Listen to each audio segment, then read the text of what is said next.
Boys, I am excited. Are y'all excited, boys? Yeah, we can hear you. Oh, so excited. All right, cool. Good. Yeah, I'm excited to have a fun time. I'm excited for fun times as well. This has been a little bit more of a bitch to organize than I thought it would be, but good things come to those who wait. Now you know why I don't fucking do panels. Yeah, I've done I mean, like 2 of them, and I'm like, fuck this. Yeah, it's easy enough to schedule, or like maybe one panel a week. It's a whole different animal. I don't know how Wick does a panel every day. Like that shit. It's never gonna be me, folks. If y'all ever expect it to be me, just go ahead and throw that, absolve yourself of that notion. All the cancellations and craziness, I could never. Yeah, and I'm a little bit worried with this tournament format. I think season way I can handle that differently, but we'll see how this tournament thing goes. But on that note, I am excited here. Let me switch my thing over. Did we switch over? Perfect. All right, ladies and gentlemen. As I do my best Paul Heyman impression, I'm here to tell y'all about the exciting debate championship series that we're having today. We have FabianLiberty versus Non-Fron 420 and Lactoid TV versus Libercluck. We're going to have special rules for each round of this tournament that's going to change depending on the round. I have a fun twist for this first round. Nobody figured it out until I think maybe just 10 seconds ago. And guess what? We're going to have the format as be 2 judges and 1 crowd vote, and that's going to determine that at the end of this, what's going to happen is I made sure, and I'm going to show y'all now on screen the bracket when we set this up. Let me find that clip. We have all this ready. Of course, we're not ready now. The bracket is going to be, if y'all want to look at my Twitch stream, right here. And if you'll notice, I am made sure to have all the competitors on the opening tonight from different sides of the bracket. So none of them have to worry about this next portion affecting them. And that's going to be that, guess what? The other team is the judges for the first match and the second match. Woo! Big surprise if you didn't figure that one out. Then, I don't have too much high hopes for this y'all's debate skills. That's got to be what it is. So, second big thing about this is at the end of the debate, y'all are going to, the people on the other team that's not debating, at the end of the first debate, y'all are going to PM me the messages. Don't tell anybody what you said, who you voted for. You're going to tell me because we're going to announce the winners at the end of the show. Now, everybody's going to know who the crowd voted for, so we're going to build some suspense. It's exciting.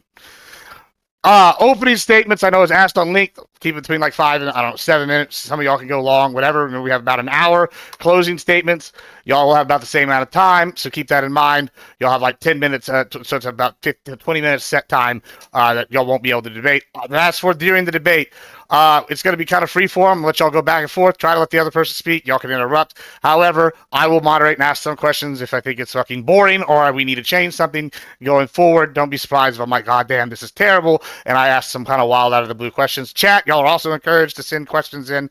That's good as well. Here's something to factor in. This round, I did this a certain way with the judges being y'all because y'all are all kind of debate broy. However, other rounds, y'all may want to tailor your strategies. I mentioned this in a couple of y'all in the background. This tournament doesn't seem like I have any of the WWE type people. However, sometimes you're going to want to have crowd control, and you're going to want to have like roast stills or make the other person unlikable. These are all valid strategies because the goal is to win. This isn't a formal debate. This is an adaptability debate because what do I do in real life? I do sales, and the number one trait you can have in sales is adaptability. And we call that bullshit. So we're going to go from there. You know, you can dunk on them with actual shit. That's also a strategy. You have to play your strengths. Like I said in this one, y'all are all debate broy, so y'all can probably sit here and take yourselves away from the issue at hand and decide who y'all think debated better going forward. Does a team want to go first? It doesn't matter. I'm ready if Lactoid is. I got to pee, and then I'll be ready. Okay. How about y'all two? Non-Fron, Fabian, are y'all ready? Does anybody want to? Does anybody want to go first? No. Okay. Cool. I'm gonna do Fabian and Non-Fron. Y'all are tails. Libercluck and Lactoid. Y'all are heads. I will just let me know what it is. Yeah, go for it. I'll just share this bullshit screen real quick, and we'll just decide what who's gonna win. Okay. I don't remember which side I said was which, so y'all just tell me who I said that at the beginning. Boom. Flip. It's tails. Who's going first? I don't remember. I wasn't paying attention. I don't remember. I honestly don't. I was pulling up the stream in case I had to go, in case I was going second. We can So go that I was first. ready It's to fine. We'll watch go the first. stream. It's All cool. right, Me and Libercluck, Lactoid and then we're going first. It Yeah. was a test. You all failed. Also, at the end of the tournament, there will be some kind of prize. I don't know exactly what that's going to be yet. I'll probably announce that the day of. Is it a cow? Can we have one of your cows? No, you cannot have one of my cows. Maybe I'll butcher one that I name after y'all. Wouldn't that be something? I don't know. I'll send you a package of the meat with a photo of your cow. No, I'm just kidding. Honestly, that would make me buy more beef if they did put the photos on the cows. So FEMA, don't do that. That's a good idea. But yes, also this is basically a seeding tournament, proof of concept. Going forward, any other thing already, we're going to be doing a seasonal format. There's going to be a bigger prize at the end of the seasons. This tournament's more proof of concept. I want to get run through all the way one time, make sure we can do this consistently, and then go from there. Any questions before we begin, and while we wait for our contestants here? Yeah, no, it seems pretty straightforward, right? I mean, You would we think sit, so. we watch, we judge, we figure out who we thought did better, and then we go, and then we have 5 to 7 minute opening statements, and same for the closing, and hash out the topic. I'm excited to see what I don't even know what the topic is for you guys. I'm excited to see what. Yeah. Is. Oh, one last thing. This is somebody asked me this. They had to cancel last minute. That's why actually Fabian got in. Props are allowed. I don't know what they were planning on doing, but as long as it's not a TOS prop, surprise me. We'll get wild with that. Yeah, I'm excited. So Lactoid Libercluck has volunteered. Y'all gonna go first. Let's see. Y'all's topic was the New York trial. Oh, hold on one sec. Is that correct? Yes, the New York criminal trial, to be specific. There was like 3 New York trials, I think. Fantastic. Okay, so who wants to go first on y'all? Do we need to flip another coin? Nah, it's Lactoid. It's up to you. I'd like you to go first. If that's Okay. that's okay. That's fine. Fantastic. All right. So the reason why hold on. Let me put up the start timer here because we're gonna do openings 5 to 7 minutes. And go. You're good. The reason why I chose this topic is because I think that the New York criminal trial is the least consequential of all of the indictments that he has. I don't really know too much about the Georgia trial, so that one could have been less consequential, or at least not as strong. But I still think that the evidence is there to prove that he did the thing that they were accusing him of. And Lactoid seemed to be under the impression on our last debate that the Hunter Biden trial wasn't political because Hunter Biden actually did the thing that they were accusing them of. But he doesn't think that Trump did the thing that they were accusing him of in New York. And that's basically what I want to debate him about. Is did Trump do it? Did he falsify these business documents? Okay, fantastic. Do you want to go ahead and open up with the? Was that your opening? Is that? Yeah, that was my opening. All right. Lactoid. Yeah. So when we agreed to this, and I just want to point this out, when we agreed to this debate, one of the things that I asked, I think is an absolute necessity, is for whoever is going to argue the pro on this topic, whether or not Trump should have been convicted, should at the very least be able to describe exactly what Trump did, like what was the actual mechanical thing like that he did that was criminal, and what should he have done differently to avoid the charges. I was hoping to get some of that during the opening, but because my opening sort of, I can tell you right now if you want. Sure, go ahead. Yeah. So what Trump specifically did was he signed off on checks that that claimed that Cohen was the hush money payments to Stormy Daniels was a retainer fee for Cohen when it was paying him back for the hush money payments. And what that ended up doing is it led to invoices and ledgers being created because of those checks, and that also had the same false information. So you ended up with 34 of these falsified checks, falsified ledgers, falsified invoices, 34 of which are business documents. And in the state of New York, you can't put false information on business documents. That's a crime. And do you know the thing that turned it from a alleged misdemeanor to a felony? Yes, there was actually 3 possibilities that Alvin Bragg came up with. Four, but the judge threw one out. So let me find that real quick. Tax fraud. Um, FECA violation, which is the federal election violation, and New York election law, which was the big one that Alvin Bragg really harped on. Said that it was essential to his. It was the most essential one to his case. And the All law right. specifically is 17-152. Okay, fantastic. Lactoid. All Doing an right. open up now, So yeah. Oh, I do yeah, apologize for not getting this to you sooner. I really should have. That's my bad. Yeah, that's fine. Move on. Lactoid, you want to do your opening now? Are you ready? Prepared for yeah, no, that's good. I'd like to get the opening. Um, there's some facts of what was said just now that are correct, and some that aren't, and also some that require some critical context. So the actual convictions, 34 felony counts that Trump was convicted of, is falsification of business records, which is normally a misdemeanor, just to be clear. That was well past the statute of limitations. Um, but you can turn it into a felony, and which has a longer statute of limitations if it's done to commit some other crime, right? So if you falsify business records without the intention of doing some other crime, like falsifying in order to do some other crime, like the other crime being the end goal, right?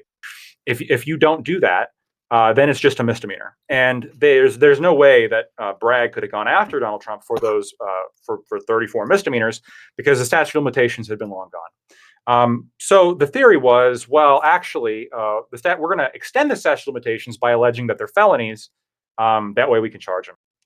And the theory behind charging them as felonies was, well, the law allows us to charge them as felonies if they're done with the intention of committing some other crime. Now, what other crime was Donald Trump allegedly doing by sending hush money? Well, there's as was mentioned, there's three theories, two of which I have the exact same response for, but one is violation of FICA, as was just mentioned, specifically federal campaign finance law, New York election law, 2016 election interference, and tax fraud.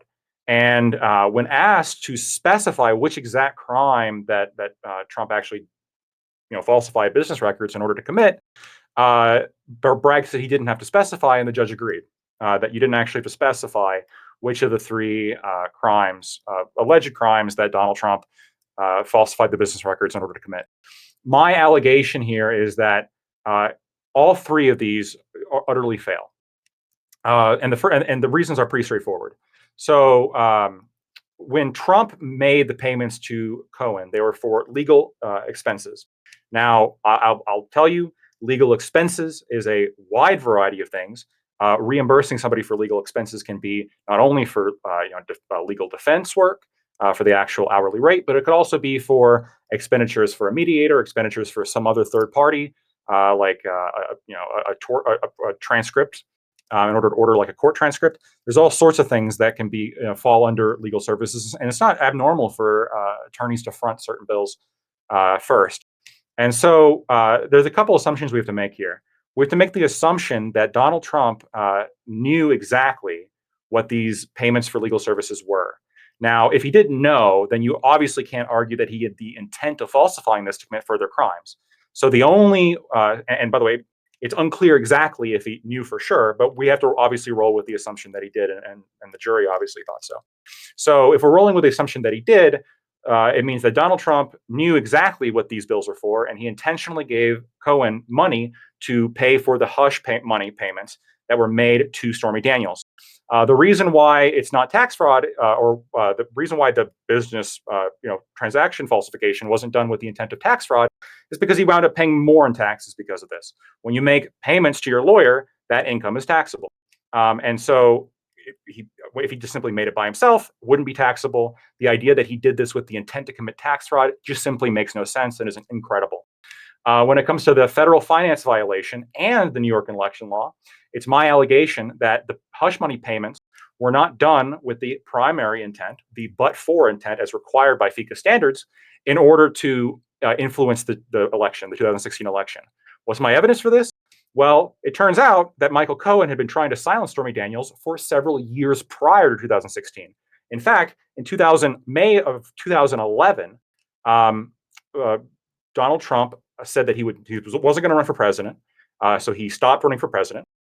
And then later that year in October, Michael Cohen used his influence to shut down a story from Stormy Daniels that was going to be published in a magazine called The Dirty, meaning that the efforts to stop Stormy Daniels from talking about their affair happened significant period of time prior to the 2016 election and prior to Donald Trump even announcing his candidacy.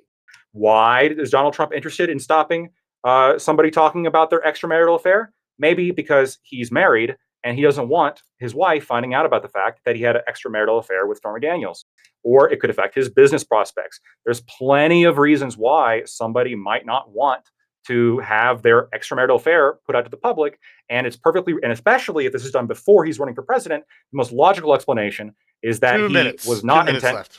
Okay, the most logical explanation was that he was not intending to shut up Stormy Daniels with hush money, which is perfectly legal, by the way, to shut up Stormy Daniels with hush money in order to influence the election. It most likely was done for a different reason, given the fact that he'd been doing it for years prior.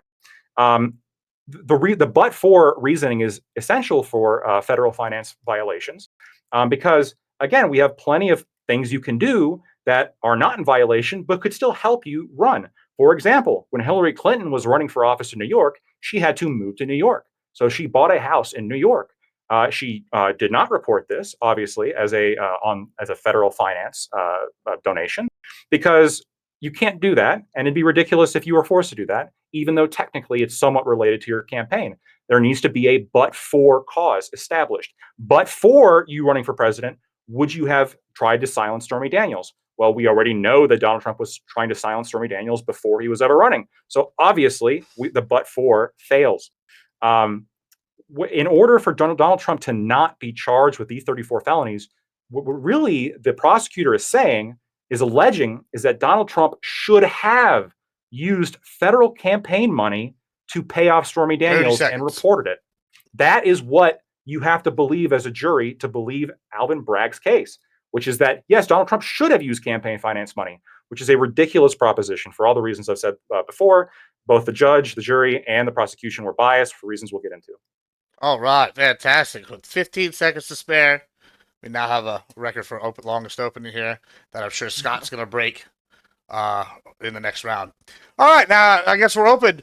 Points of contention. Oh, one last thing. The judges, y'all, they're still here. They're listening, I'm sure, because they're very wise judges that would never just turn off their cameras and run away. Yeah, I know y'all. I'm just giving y'all some shit. If y'all have questions, I just want to specify they're all able to ask them. They just need to let me know, and then I will have them ask them themselves, and y'all can have exchange with them during this time period. Go ahead, Cluck. What any thoughts? So your opening statement leads me to believe that you think that the hush money payments themselves is what Donald Trump is on the hook for.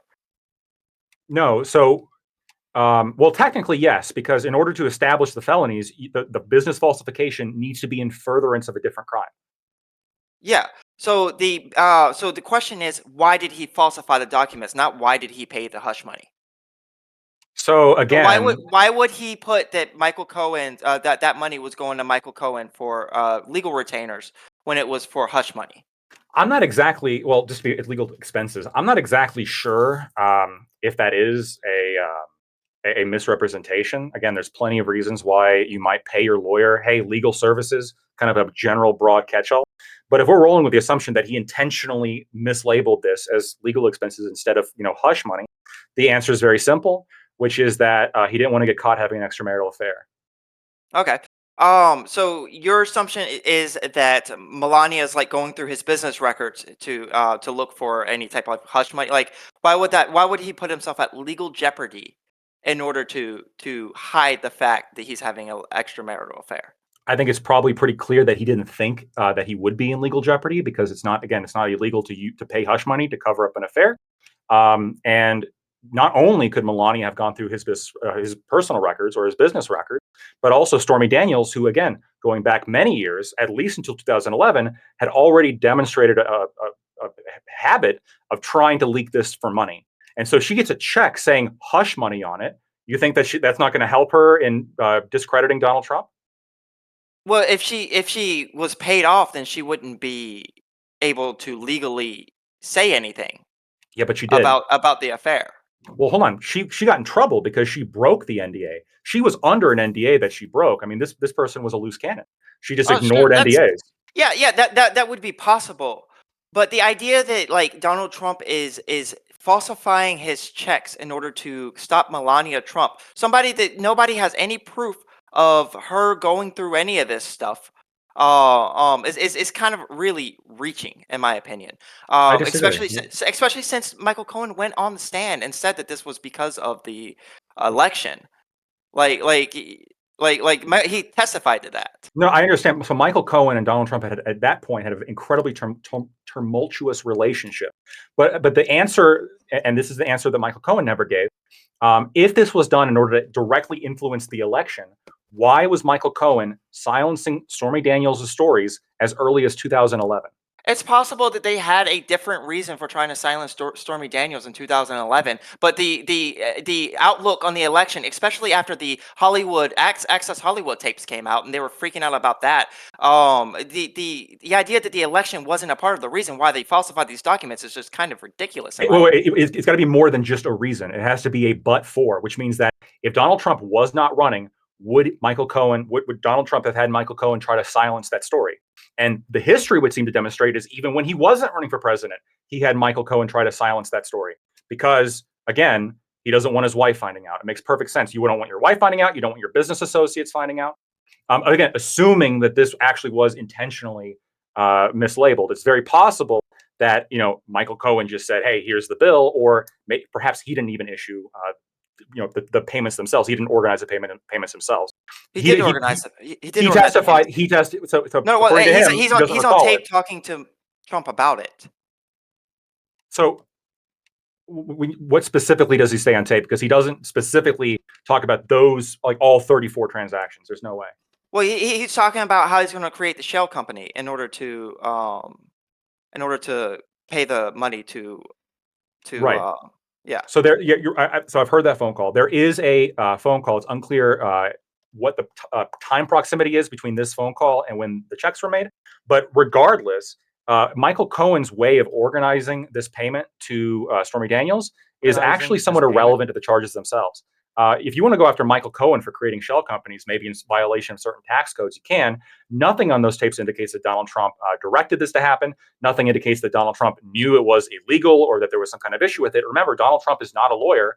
Michael Cohen is. If your lawyer is telling you this is how I'm going to organize the payment, a lay person, it's perfectly rational for them to say, okay, that makes sense. So so you do agree that Trump knows that Michael Cohen had taken out a mortgage on his house in order to pay Stormy Daniels off, and that he was signing over checks to Michael Cohen in order to make him whole. This was a quote from Trump: "Make him whole."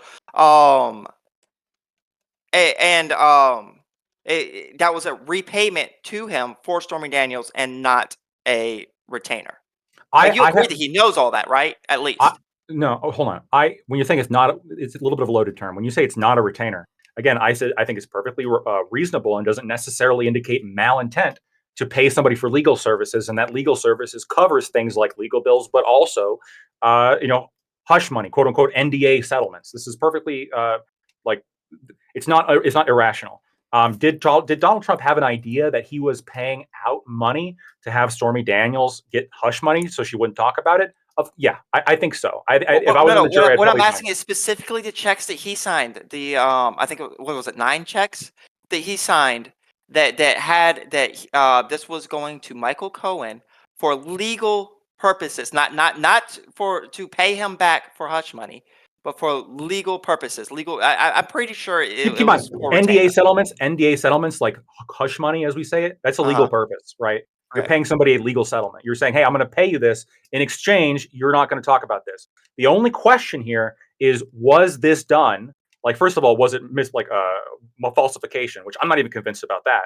But rolling with the assumption that even it is falsification, then you have to prove that it was done in the furtherance of a separate crime, which I don't think you get to prove that, given that, again, he paid more in taxes. Crazy that they could that could even be rationally construed as a intent, but also that he had been trying to silence Stormy Daniels' this story since way before he was even running for president, because he's married and he has business properties. Do you think Hillary Clinton, does Hillary Clinton get to use campaign finance money to buy houses in New York?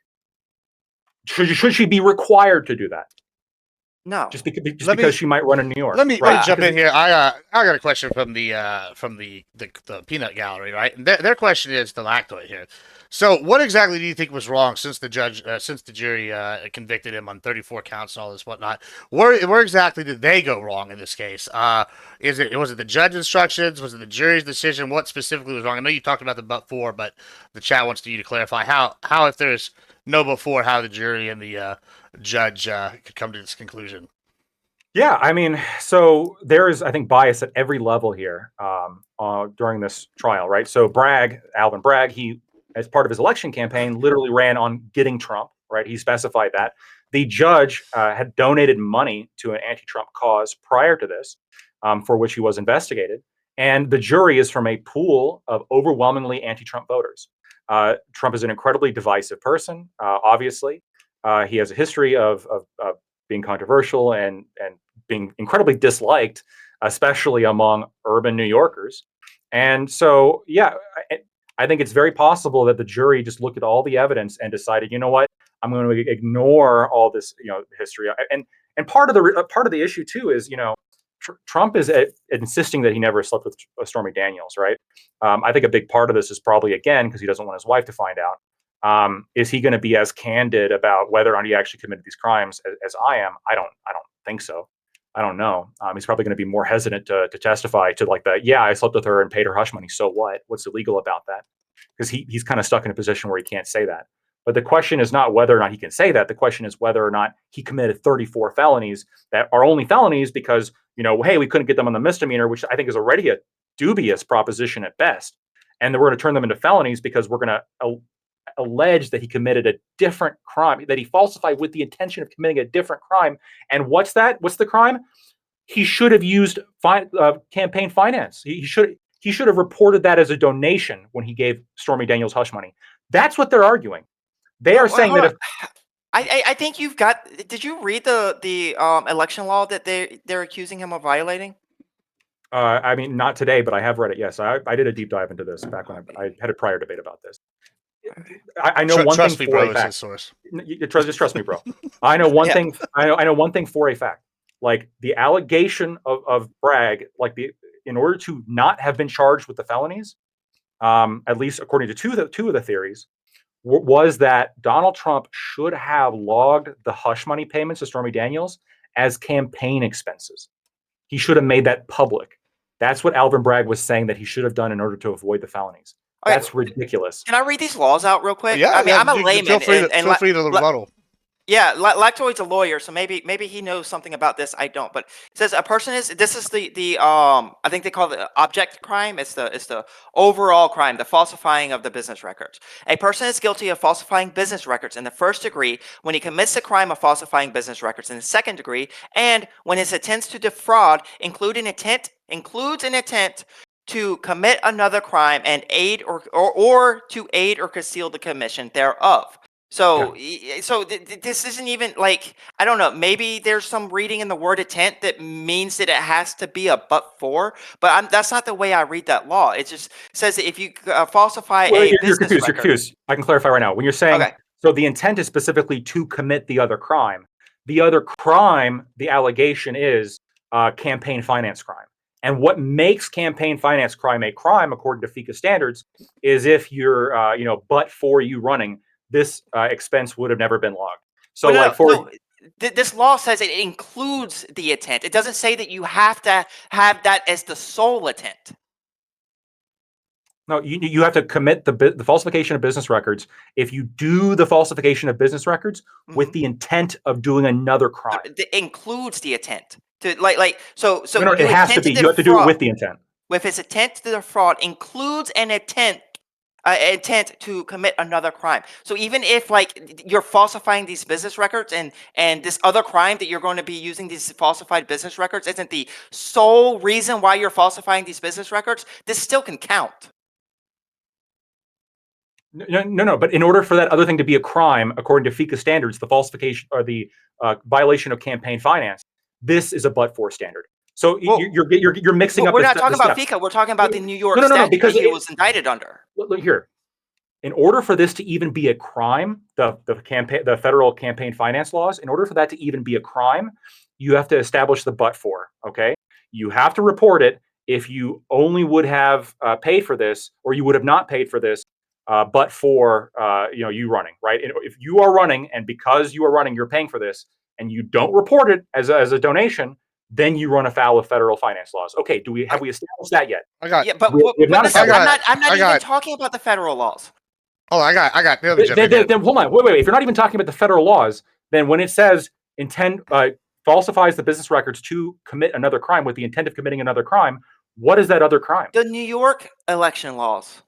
The New York election law, specifically interference in the 2016 election. 17-152. Well, let me ask this. Hold on. This is from the chat. One of the chatters. Then I have another question. So this one is going to be first. We'll go with this one's from iCal Rich, right?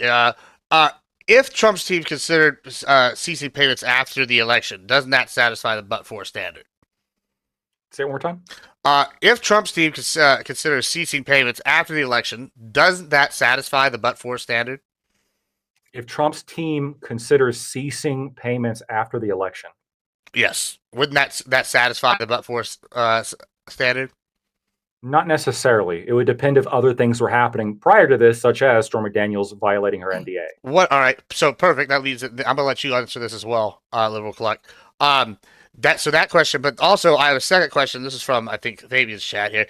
If you knew that Trump was falsely convicted by a biased jury, what evidence would convince you to call Trump innocent? And I think this ties to the first question for you. Like, what do you, would you consider that the but-for satisfactory? And then what, in the second question as well.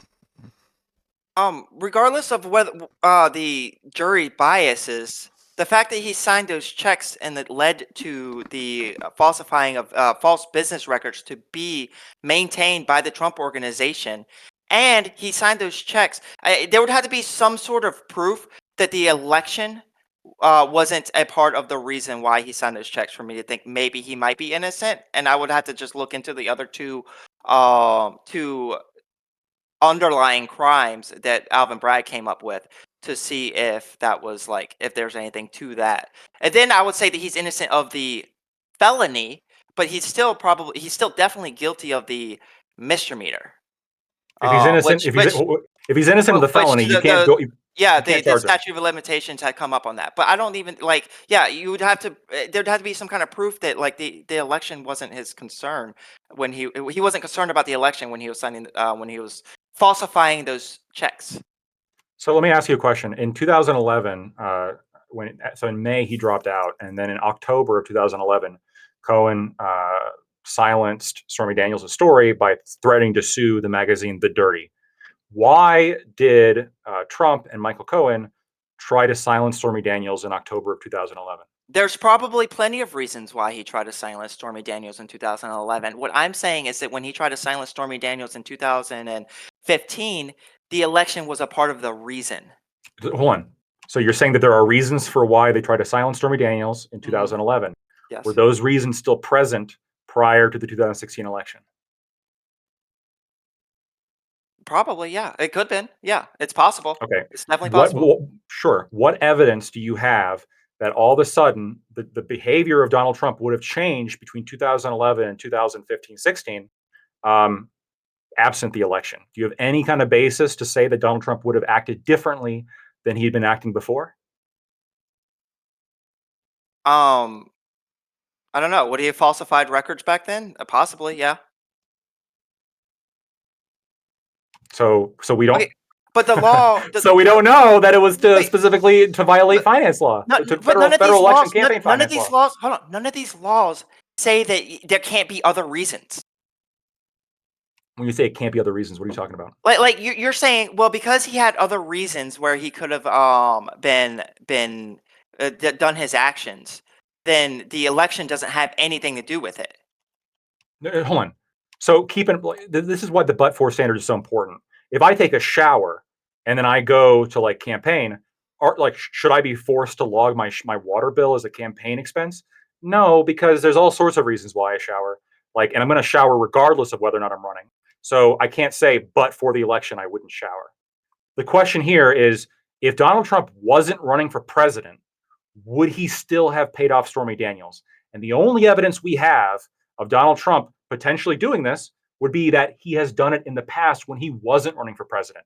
There is a history here of him trying to stop Stormy Daniels from coming out with this story. And so if there's no reason, there's no change in circumstances here in terms of other considerations, why in 2011, between 2011 and 2015-16, I think it's pretty clear that the burden of proof, because again, it's criminal, you got to prove that he's guilty beyond a reasonable doubt. I think that the proof here is incredibly insufficient. It's very likely, it's very probable, in fact, that even if Donald Trump wasn't running for president, he still would have had Michael Cohen try to silence the story in 2015 and 16. Him having Michael Cohen try to silence the story in 2015, 2016 isn't the crime here. Him falsifying the checks is the crime. It only becomes okay. Do you agree that the other crime, like when it's saying like intend to commit another crime, that is a alleged violation of federal campaign finance? No, it's the New York State. Well, there's three theories, so I'm knocking them down one by one. Okay. Okay, specifically but talking about the federal let's one. start with the one that Bragg said was his most important one, which is the New York State one. Mm-hmm. And so we're talking about the New York State one. Yes. When he's saying influence the 2016 election. So wait, hold on. I can read the law. How is he saying? How is he saying that's influencing the 2016 election? I'll read the law. It says conspiracy to promote or prevent an election. Any two or more persons who conspire to promote or prevent the election of any person to a public office by unlawful means, such as falsifying business records, and which conspiracy is acted upon by one or more parties thereto, shall be guilty of a misdemeanor. That is what the state law that Alvin Bragg hinged a lot of his argument on says. Yeah, I added the part about the business records just in case you didn't get that. So I understand you put that in there, but again, the argument fits with both. The underlying allegation is the same between the federal campaign finance allegation and the violation of New York State campaign, like election laws. The allegation is that this was done with the intention of influencing the presidential election campaign. Mm-hmm. What is your evidence of this? Because he was doing this before he ran for president. Isn't it possible that he would have been doing this entirely independently of the fact that he was running for president, considering that's what he did in 2011? It's possible he could have committed crimes even though he wasn't running off for president, yes. But it wouldn't, hold on, okay. But it wouldn't be a crime, because you agree paying hush money is not a crime. It's not right? Paying hush money, it's falsifying the documents. No, I know, but just again, walk with me. Paying hush money is not a crime, we would agree? No. Okay, so if Donald Trump pays hush money to Stormy Daniels, let's say he's alleged to do so in 2011, you would agree no crime has been committed, right? Just by doing that. Okay, so if he's silencing the story in 2011, and then he's doing the same thing in 2015 and 16, how could you allege that he's doing that because of some interest in the election if he's doing that before he even ran? Well, for one, it's the falsifying of the business records that's the issue. The thing he was indicted on is not paying Stormy Daniels hush money. Wait, please. Let's just, for the sake of the argument, even though I'm not conceding this, let's just assume that he falsified the business records. Let's just assume it's obvious. Yes, he falsified when he wrote legal expenses. He was like, I know I should be categorizing this as something else, but I'm not. Let's just say that's the case. Okay. Mm-hmm. Now, in order to make it a felony, to make it even chargeable now at this point, you agree it would have to be done for the commission of a different crime, right? Which is 17-. Yes. That's the one that turns the misdemeanor into a felony. Yes. And so that second crime would be, with the intent to commit the second crime. That's important. And so the intent here is to unlawfully influence the 2016 election. How can you prove that he was trying to influence the 2016 election with this decision to pay hush money if he'd been already trying to silence Stormy Daniels since 2011? It seems like his interest in silencing Stormy Daniels is independent from the fact that he was running for president in 2016, because he's been trying to silence her since 2011. His interest in silencing Stormy Daniels and falsifying the business records, like that's the thing that we're on here. It includes his 2016 election, which was testified to in court. Do you think it's possible? Give me, please. Do you think it's possible that Donald Trump, when he was making the payments, the hush money payments to Stormy Daniels, Mm-hmm. that the purpose of this, much like the purpose was in 2011 to try to silence Stormy Daniels, was to protect Donald Trump's reputation, wholly independent of the fact that he was a presidential candidate? Not in 2016, no. In 2000, What is your evidence of this? I think because he was running for president, and But he wasn't in 2011. The idea that his actions were not influenced by that is hold on. ridiculous. Let me just. They weren't influenced by that in 2011. Hold on. I want to ask a question here, just to clarify, because I'm just a little confused. So this took place, from what I understand, right? Is 2011. Is that what y'all are saying? The original sleeping with hush money stuff. Is that correct? So 2006, I think, is when the 2006 actually happened. So okay, and then the 2011 was when this was what date exactly? What was that? It was in May of 2011 that Donald Trump said he was stepping down. He wasn't going to run anymore. I think it was May. It may have been March. 2011. 2011, and then it was October of 2011 that quote Daniel's agent Gina Rodriguez leaked the story to the gossip blog The Dirty in October. And then the post was taken down following threatening letters from Trump's lawyers, aka Michael Cohen. So just for clarification, between 2006 and 2011, was there money paid? Is that the because so he smashed her in 2006? He paid her at some point between then and 2011. No. Okay. He could have, but I don't know. We don't know. 2006 happened. He smashed.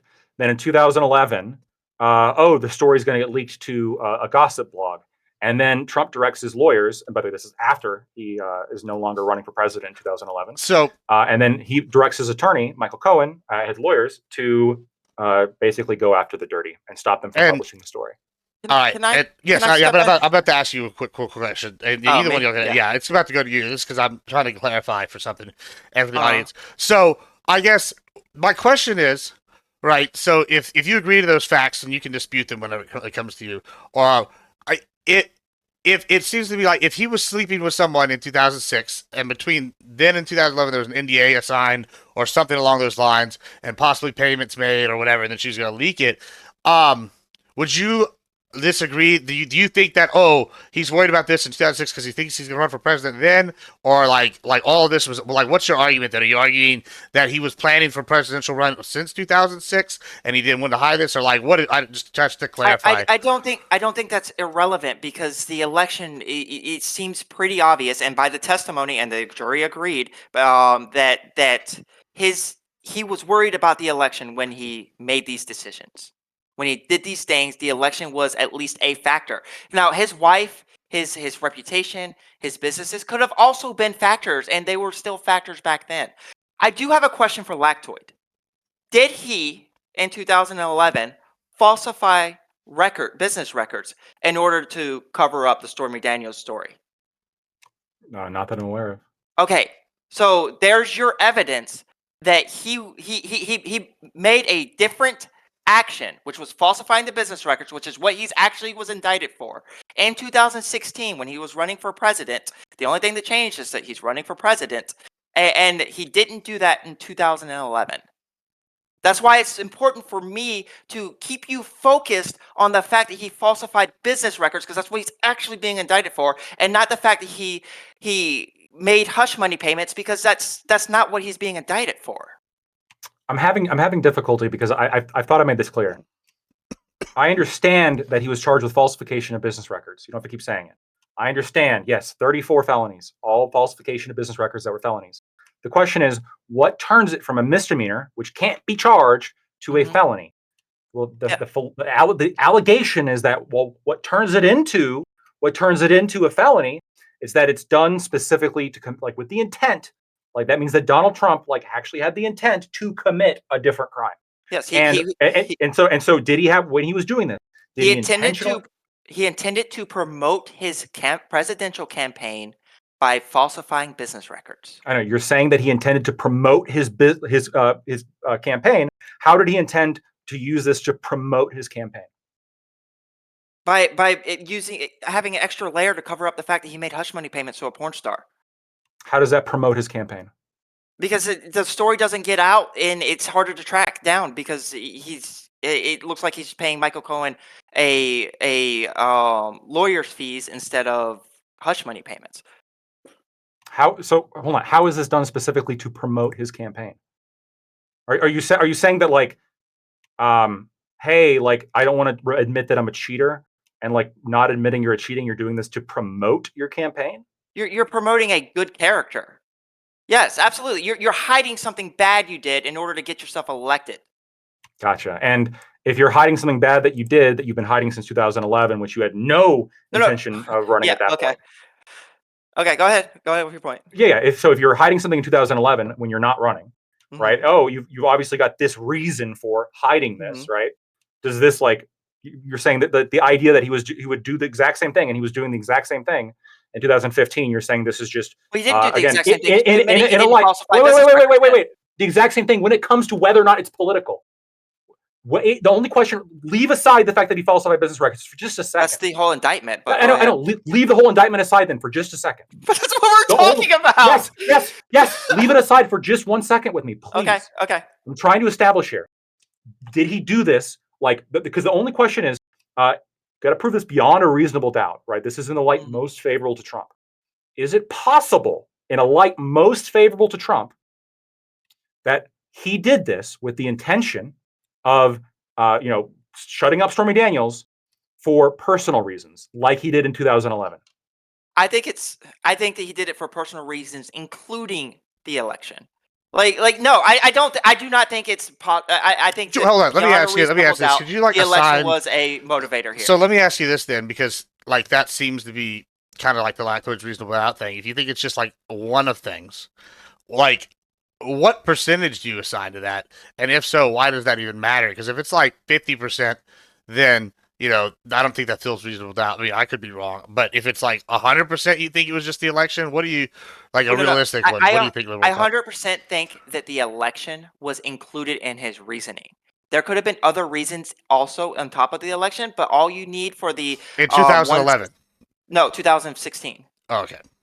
All you need for 17-152 is for him to try and influence the election in this way, to promote himself to become president by committing a crime, which was falsifying the documents, which was he did in order to hide the fact that he was making hush money payments. All right, real quick. So now before, you can respond. I'll give you like 1 minute here to respond. But then what we're gonna do, I'm gonna if y'all have any questions, I'm gonna let the judges ask for a couple minutes. Then we're gonna go ahead and close it. So go ahead and respond real quick, and then let's see what the judges got here.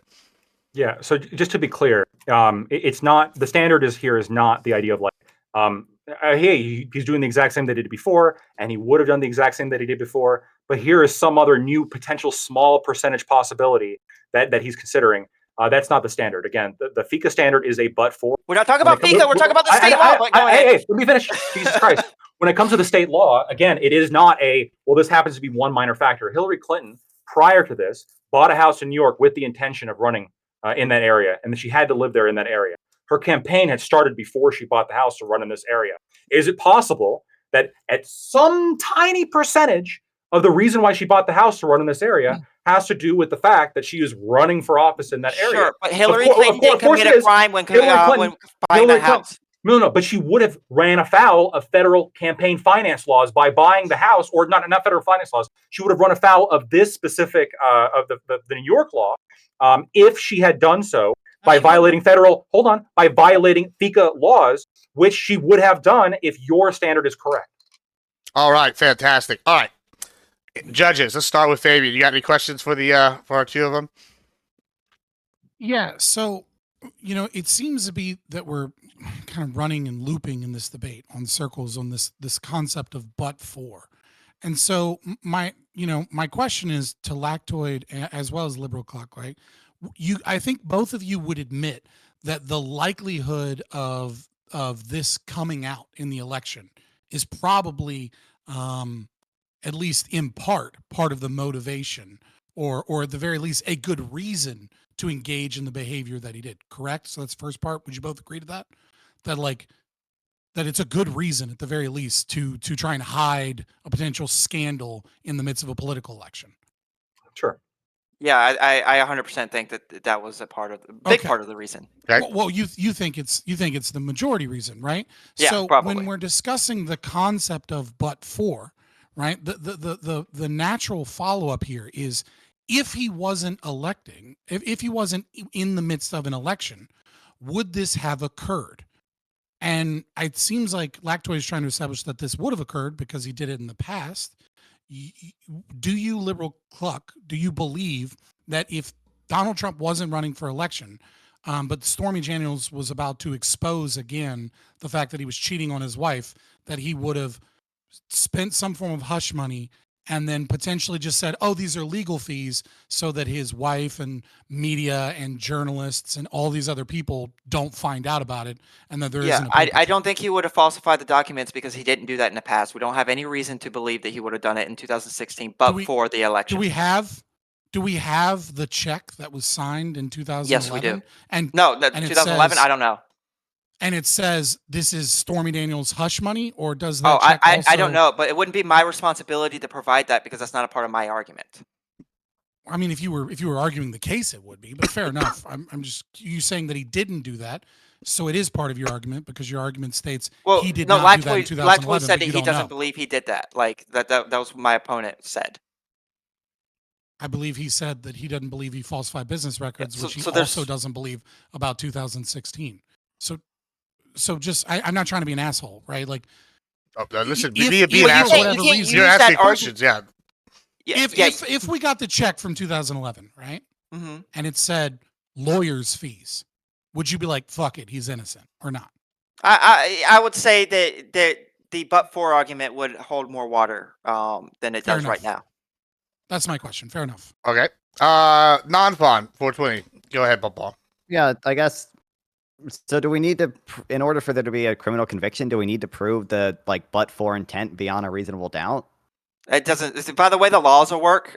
Written, it doesn't seem like the but for is even relevant, in my opinion. But Lactoid's a lawyer, so he might. I know it's non-fun, but do we agree that reasonable doubt is the standard for a criminal conviction? Oh yeah, For a criminal beyond a reasonable conviction, doubt. yeah. But Okay. like the idea that he committing this crime, it wouldn't be a crime because he would have done it in 2011 without the election. Like it doesn't seem like it would be. It doesn't seem like the way this law is written. Okay. But then maybe there's some I kind guess, of jurisprudence that says that about this law that wasn't provided in this debate. I don't Hold know. on. There is no jurisprudence. This is Okay. this is a novel case. This has been charged against Trump in this situation and nobody else. Right. So this is a 17-152 has never been charged against anybody. not in this way. Not in this But way. has it ever been like there's got to be? I don't know. I don't Okay. know. It's Okay, so- possible that it was charged in some other potential situation, but it never has it been the case where there's been 34 misdemeanors that are been specifically moved up to felonies to get past the statute of limitations, with the theories here being that the falsification of business records was having to do with this kind of like melding with election law. This is a entirely novel situation. I would And so, imagine. and so the that many question people- is, Hold on, Yeah, I would let him imagine- finish. real quick, I would imagine.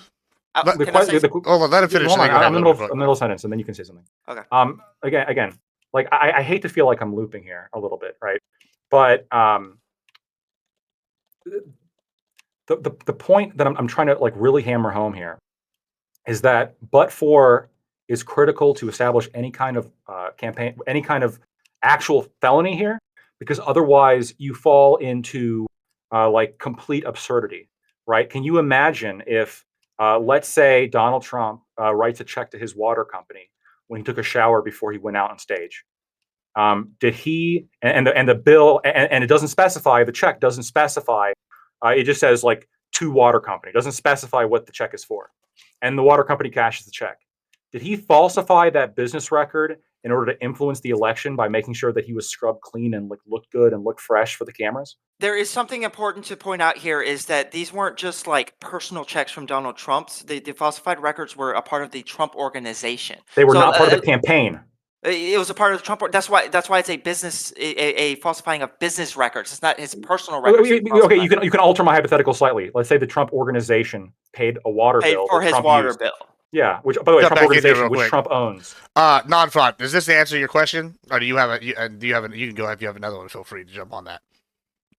I mean, I got my answer from Libercluck. He doesn't think it's relevant. But Lactoid, I'm curious. Do you think that we need to prove the but for beyond a reasonable doubt in order to get the conviction? I do. I think that you have to prove Okay. a but for. I think that the argument as to, I think that the taxing is ridiculous. The FICA violation, I think that's the one that I think you'd really have to prove, like the but for. The New York election statute is I think particularly egregious because the argument is, well, it's a misdemeanor because the actual law and section 17152, quote, conspiracy to promote or prevent election, any two or more persons who conspire to promote or prevent the election of any person to a public office by unlawful means, and which conspiracy is acted upon by one or more of the parties thereto, shall be guilty of a misdemeanor.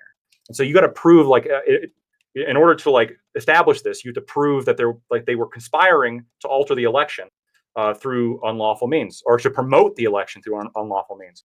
I don't think that you make it. I don't think you make it that he was falsified business records. I don't think that you make it that he promoted the election. And I think you run afoul of some key legal principles if you're going to try to use the unlawful element of 17152.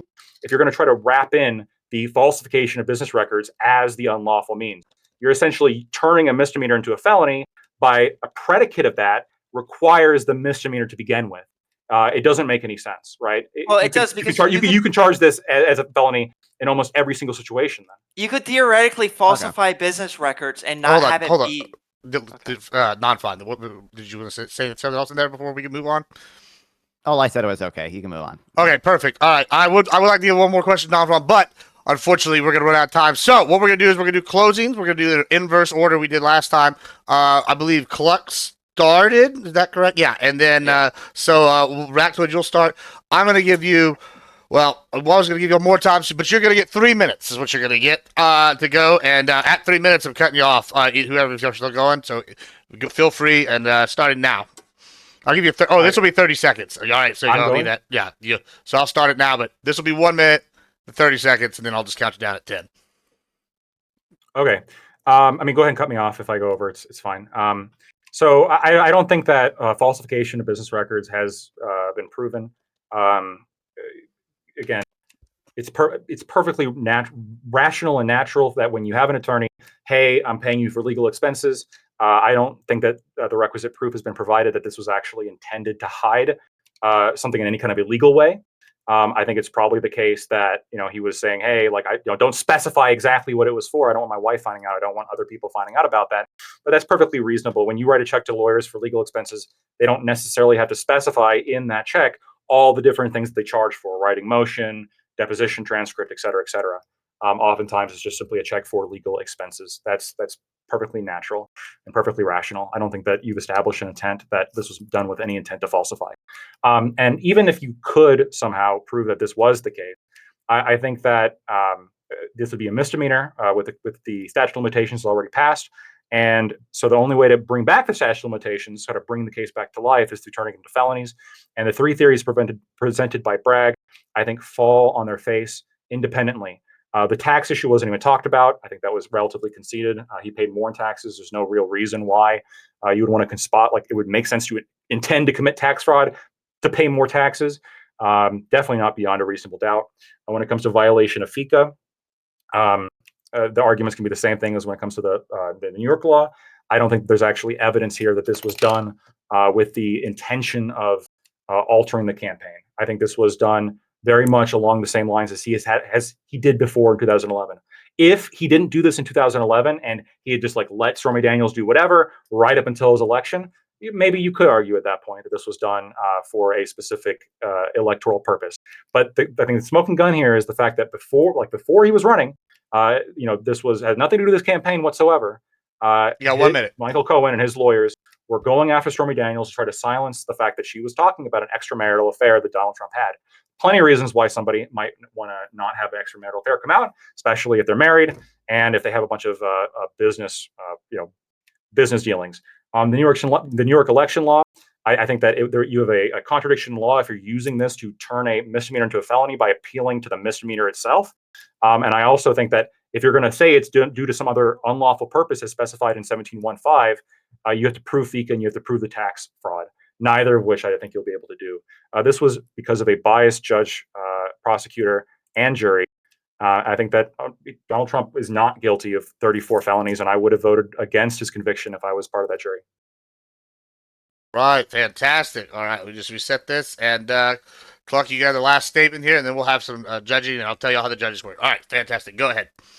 I think that the idea that the judge, all 12 members of the jury, and the prosecutor in this case was just all biased against Trump, and that's the only reason why he got convicted, is way more fantastical than the idea that Donald Trump falsified those business records in order to help promote himself in his 2016 election.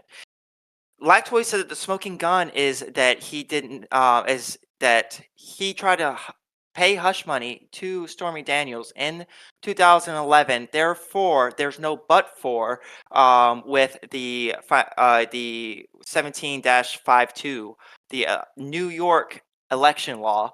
However, there is no evidence that Lactoid has been able to bring up that Donald Trump actually falsified business records in 2011, which would be a new act in which he committed in order to promote himself to be president. So the fact that he actually paid hush money isn't what's on trial here. The fact that he falsified documents, which the 9 checks and the other 33 documents, the invoices and ledgers, they were all presented to the jury.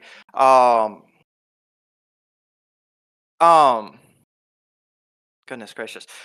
Sorry, I had a chat come in.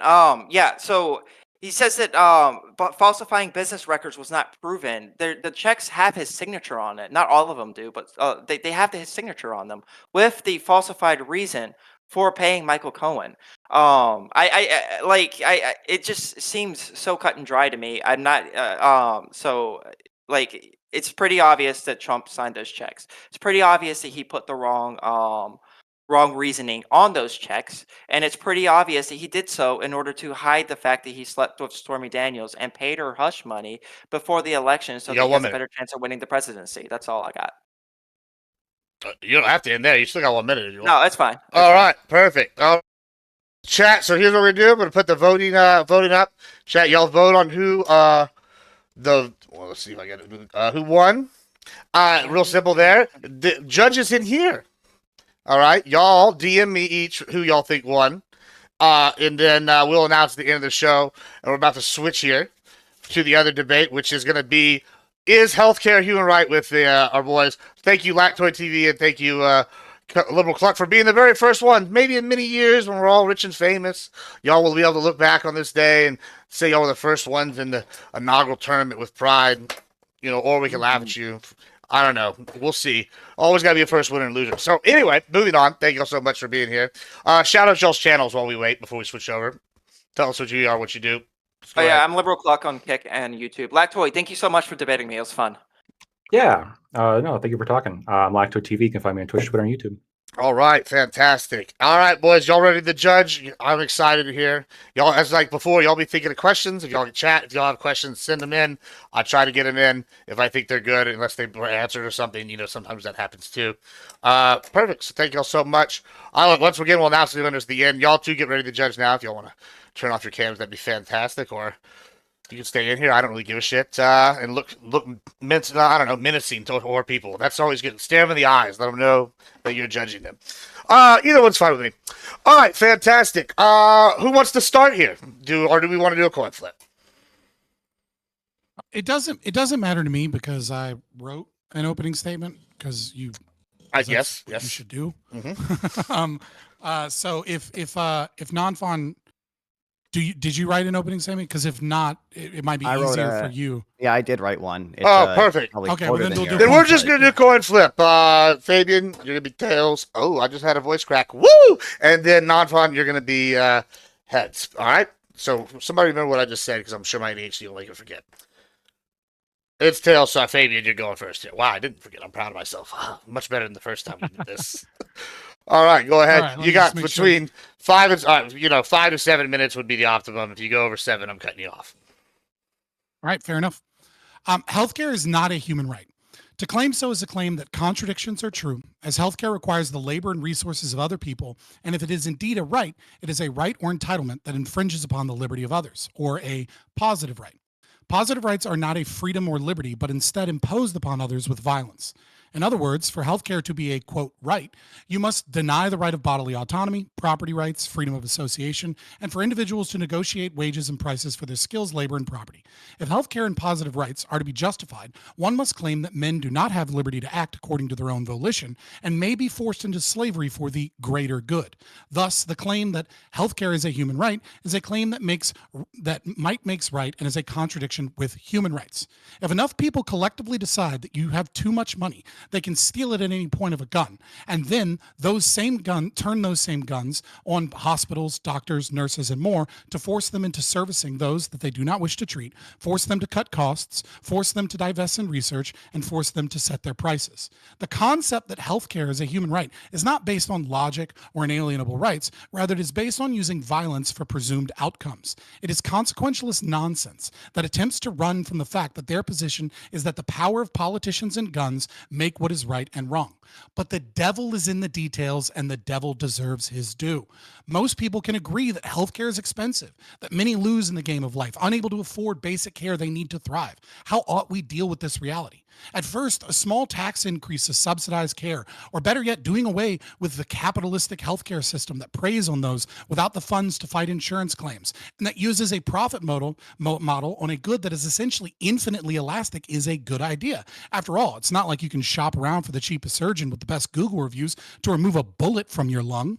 The violent consequentialist that believes might makes right will argue the system is broken and we ought to sacrifice a portion of our wages and property to gain access to affordable health care and to subsidize those less fortunate so that they can have the opportunity to recover from their ailments and become productive members of society and our economy, all leading to a more productive and moral society. Everyone benefits from this. It's a nice sentiment if you ignore the axioms, and even a better fantasy. First, I'll acknowledge our healthcare system is broken. It is far too socialist, a Frankenstein's monster. Healthcare used to be private enterprise of family doctors who catered to the rich, but with the advent of the Industrial Revolution, many workers soon banded together to form the lodge system. These disgusting working class people began to form collective associations that paid for doctor services and negotiated wages with the powerful elite. So the AMA was created in 1847 to fight this influence, and since 1910 has been a pseudo-government organization limiting the graduation of medical professionals in America. Healthcare is the most regulated industry in America, from the FDA, CMS, HHS, NIH, state boards, the Joint Commission, OIG, NPPD, and on and on. Insurance companies are forced to cap profits, accept terminally ill patients, and still have a fiduciary responsibility to the very state-based pensions that fund them. Medicare and Social Security programs are too long and complex to list and drive up costs to no end. Hell, hospitals can't even legally be built in most states without years-long certificate of need boards. But even though the American healthcare system is a mixed and regulated market, it still offers lower prices, superior outcomes, and innovation than European-style socialized medicine. The socialists will argue that the ends justify the means. But what are the ends? No one can predict the future, and the choice to violate human rights with the creation of socialized healthcare should never be based on outcomes, price, or innovation. Nevertheless, the socialists will claim that programs like the NHS are cheaper than American healthcare and thus save us all money. This is a lie. Data on healthcare costs is highly influenced by academics, government officials, and benefactors of the current system, i.e., the rich and powerful. They often cite the price of healthcare instead of the actual cost. Insurance companies rarely pay the black book price of hospital services. In fact, the only people who regularly pay the full price are you through Medicare. Furthermore, Cadillac health insurance plans and medical freedom mean that union workers offer superior healthcare plans in private hospitals, and millionaires spend millions on experimental interventions. Data is again scarce, but likely well over $1 billion in medical debt led to bankruptcy each year in America, with over $220 billion in medical debt existing in 2021, which is, of course, passed on to others who do pay. That's part of the cost. American healthcare offers supreme outcomes compared to other countries. When comparing like demographics, America is ahead of the world in infant mortality, life expectancy, and other metrics. Yes, we have unique circumstances with gang violence and mass immigration that pushes down statistics. So what about those left behind? In 2009, a Harvard medical study estimated that upwards of 45,000 Americans die from lack of access to healthcare, and nearly 18,000 people in America die on waiting lists for care. A sad statistic, to be sure. That's potentially 63,000 dead Americans. And while there is a large overlap in these categories, let's assume they're all unique citizens. So let's compare that metric to the estimated 120,695 people who died in the UK on waiting lists in 2022. Recent studies suggest the number may have been doubled in 2023. But let's stick with these. There are currently 67 million people living in the UK and 331 million people living in the US. This means that per capita rates of deaths from lack of insurance and death on waiting lists combined is over 9 times higher in the UK than in the US, even when we stretch the numbers to the highest possible estimates for the US and the lowest possible estimates for the UK. Even with our unique gun deaths and a country that is bordering on morbid obesity, you have over 9 times more likely to die from the NHS than you will be from the American healthcare system. I'll skip this next paragraph. We'll get into it later. In summary, healthcare is not a human right. It is a socialist claim to might makes right based off of faulty reasoning and poor evidence. It is a contradiction that is not only false, but evil, claiming that man ought be enslaved and stolen from by the point of a gun so long as enough people can be led to believe that it is a right. It has no logical grounding, even though its own obsession with empirical evidence and belief that ends justify the means. The argument falls flat to show that anyone's life would be improved by treating healthcare as a human right. Even if it were not a false statement to claim that healthcare is a human right, I would prefer to live in a country where some 9 times more people will die from poor care, ballooning national debt when we're already $37 trillion in debt, and a loss of innovation leading to countless future deaths. Healthcare is not a human right. All right. Actually, you were shorter than Lactoid. So, I lied. Lactoid's still longer. All right. Let me just reset this here. And whenever you're ready, go ahead. Yeah, I mean, I entail negative rights of people because I think it improves society. In the same way, I entail positive rights of people because I also think that they can improve society. So the way I interpret prompt is essentially, is society better off with some type of universal healthcare? To which I think the answer is yes. There's a lot of goods I don't think people are entitled to, like a new PS5. The cost of providing everyone with a new PS5 is very high, not just in dollars, but in the in market inefficiencies you're going to cause. The benefit's also pretty small. A lot of people would barely benefit at all just because they don't play video games or they already have their preferred system. But with necessities, however, I think society overall works a lot better and suffering is generally reduced if we ensure some minimum amount of access to it. With a lot of other necessities, we already do this to some extent with things like food stamps and income security programs. We could do it with healthcare via a public option or a single-payer system. Ensuring equitable access to healthcare, it's something I'm willing to pay some price for in terms of market inefficiencies. Luckily, I don't think the cost here is that high because the market for health insurance and healthcare fails for a few reasons. There's barriers to entry, there's information asymmetries, there's positive externalities, there's inelastic demand. In some cases, arguably even perfectly inelastic demand. When Fabian says people aren't entitled to healthcare because it requires stealing from other people, he's jamming in his definition of entitlement into his definition of stealing. Taxing someone is only aggressive if you believe the money being taxed belongs to the person it is being taxed from. That's a claim about entitlement, not a claim about aggression.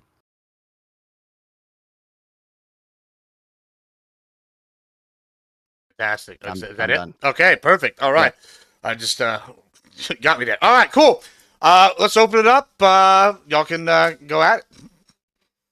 I think it would be best if we first start the first portion on the philosophical grounds of what is a right, and then maybe we can move into potentially an internal critique of your position, right? Which is that the outcomes or the ends justify the means. Is that fine by you? Sure. I don't know how far we'll get with that, but sure. Well, I mean, like at a certain point, we should cut it off because the philosophy just gets too boring. Don't But worry my about that. question I is- got you on that, Pop. Sure, but where I think Fair this is enough. going is you're going to tell me that you believe that we do have some rights, and the claim that I'm going to make in response is that if your system is just claiming that we do have rights, that liberty is a right, it doesn't really tell me what I ought to do about that right, and that just is not a You're very correct. solid ethical Negative framework rights for me. don't make negative rights do not make ought claims. That is correct. They don't claim to make ought claims. That's why in my opening statement I said, what ought we do about this problem, right? Because there are plenty of ought things that you can do about this problem, right? But your claim is that healthcare is a human right.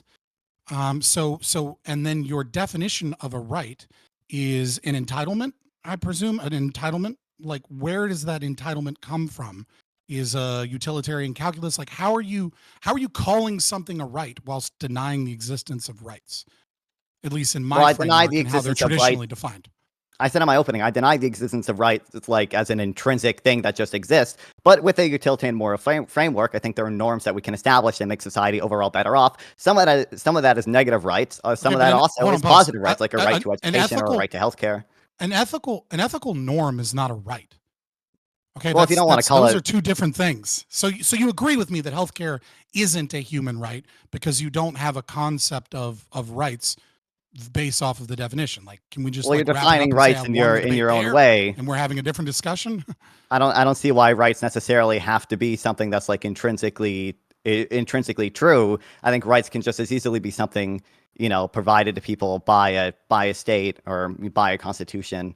I don't see why we have to use your special definition of rights. Okay, so you agree that you are positing the fact that might makes right. That if enough people get together and use violence and force, or potentially argumentation with a latent background effect of violence and force, that if enough people get together and force that, they can choose what rights are and what rights aren't. So you would agree, for example, and I know this is such an internet meme, but I'm going to do it anyways because it's funny, right? Like, you would agree that like Hitler didn't violate the rights of the Jews when he put them in internment camps and killed 6 million of them, give or take a few numbers in case there's a few spurgs in chat, right? You would agree that that was not a violation of human rights, that it was actually perfectly fine what he did because he was democratically elected and he had the will of the people under his democratic election, and he did so with a government that had that goal. Well, I don't think it follows that just because some rights are provided by states that it follows that those rights are the utility maximizing rights. Like I would say, generally we should try to maximize human well-being. Obviously, the rights that Hitler provided did not do that because the rights explicitly allowed him to kill Jews and homosexuals and disabled people. Okay, so your claim is actually that rights do exist. Objectively speaking, there is a right, and that right is based upon we're attempting to guess with utilitarian calculus what those rights are. So you believe that through utilitarianism there is a convergence here where we're actually discovering rights that do exist independent of what the state does. Let me ask this. Let me ask this. I just want to ask this because I think this is going to tie in to non-fraud. I'll let you pass this because non-fraud, if you could correct me if I said this, quote you wrong, but you said what was it? Societal norms or societal whatever becoming rights. You said there's not really a substantive difference at some sort of standard. And right now you're talking about discovering rights, which was the question I was going to ask Fabian is is there a sense that all rights have all been discovered, or does like over time new rights can be developed based off whatever? I'll let y'all go from there. I would like all that cleared up. We start with you, non-fraud, and then go back to Fabian here. I mean, I guess to him. Or let him go first, then you go. Saying like discovering rights kind of like presupposes that like rights are this like kind of magical independent thing that exists. I don't see why that necessarily has to be the case. I just think that there are entitlements and rights that we can afford to people in society that are utility maximizing. I also think that there are things that we give to people in society that are not utility maximizing. I support giving people the ones that I believe are utility maximizing that lead to the best outcomes based on probabilistic knowledge, as Fabian will love to point out. Fabian believes that they're intrinsic. But here's magical. the problem, right? Is that they're not magical, they are intrinsic. And the reason I believe they're intrinsic is, going to be a much, much longer conversation about, my libertarian philosophy that I don't think is helpful here. Right. But I just want to state, right. Like, you agree that Hitler incorrectly guessed via the utilitarian calculus what the correct right was. So the right is independent from the politicians, independent from democracy, independent from the will of the people. That there is a right that exists, that is a rule out there somewhere, that if you follow this rule will be under your utilitarian calculus, happiness or whatever arbitrary means by which you view is a positive outcome, that it exists independent from what the state does and independent from the policies that it has. Do you agree? No, that I that don't is think true? it follows. No, I don't think that follows. You saying that like So then Hitler didn't incorrectly- violate any rights. I think the rights that Hitler supported were not utility maximizing. I don't see why it necessarily follows that rights therefore have to exist independently of what the state provides or whatever. There are things I think the state can provide that are utility maximizing. There are things I think the state doesn't provide that aren't utility maximizing.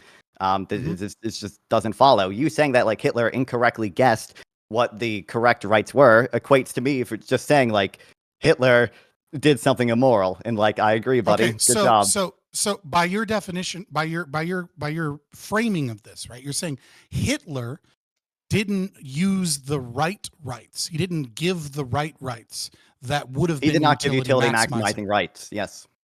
Exactly. So there's only two options here as far as that conversation goes. Either A, which I've presented before, which is that rights exist independent of the state, and that whatever the thing is that is, utility maximizing, a rule that you could create for society that is utility max exists, and the state can get it wrong, and that is an objective metric out there somewhere. You deny that there isn't a right answer, right? Which I don't know how you could claim that there isn't a right answer, because you would be arguing for a right that doesn't currently exist, which is healthcare as a human right, or B, right? So that would be a contradiction in your own argument, and thus you would lose the debate. Here's what we're gonna do. Here's what we're gonna do. Or B, hold on, let me finish. Well, I let me haven't let you finish. I haven't let you finish. Here's what I'm just saying. I want you to finish. I'm gonna let him rebuttal, and then if we can't agree to right, then I'm gonna define right. So go ahead, you finish. I'm sorry. Okay. Take your time. Right, yeah, that's what I was saying. And then, or B, if Hitler discovered, gave the wrong rights, what you were saying is that rights are simply an amorphous thing that the state determines, and that those can be the right rights or they can be the wrong rights. And by that definition, a right has become meaningless to the term right and is now being redefined as policies that the state puts forward and claims are rights. And so the state could claim anything as a right, and you would say that meets the definition of a right. And therefore, your argument isn't healthcare as a human right. Your argument is we ought to have socialized healthcare because I believe that it's utility maximizing. And you're kind of just dispensing with the entire concept of rights. So which way would you prefer to lose this debate? Well, I obviously don't think it follows when you say like the rights. Again, I think rights are something that can be entailed to people by society. It doesn't even necessarily have to be a state.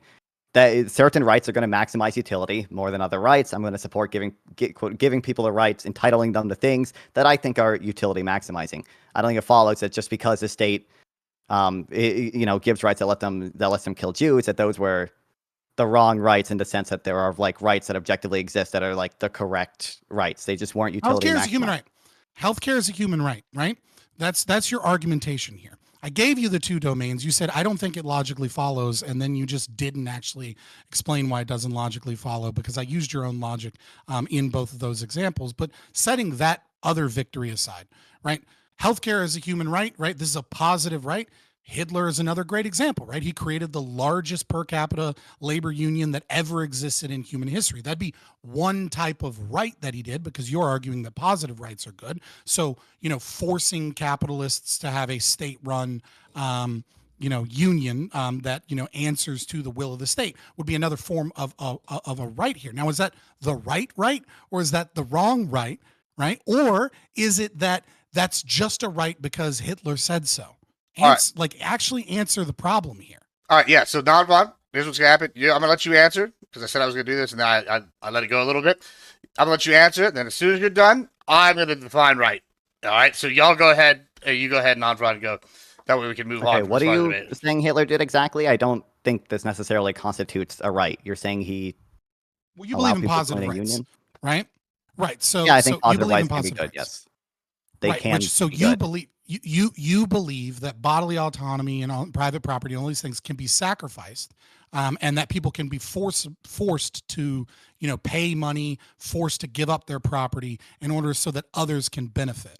Right. And so Well, but one now example that I you're gave you're, of you're that. jamming in your theory of entitlement, which is that people are like entitled to what they produce and they're entitled to their own body. You're jamming in like all these other entitlement theory things into your theory Well, of no. If you listen to my opening aggression. statement, right, I claimed that it was a contradiction, and I said the reason is a contradiction is because you would have to get rid of all of these negative rights in order to claim positive rights are true. You have to get rid of those negative rights. You cannot simultaneously say, I have a right to my private property and I have a right to set my wages and labor at whatever fucking price I voluntarily choose. And at the same time say the government has a right to take some of your private property and to control what those wages are so that other people can have health care.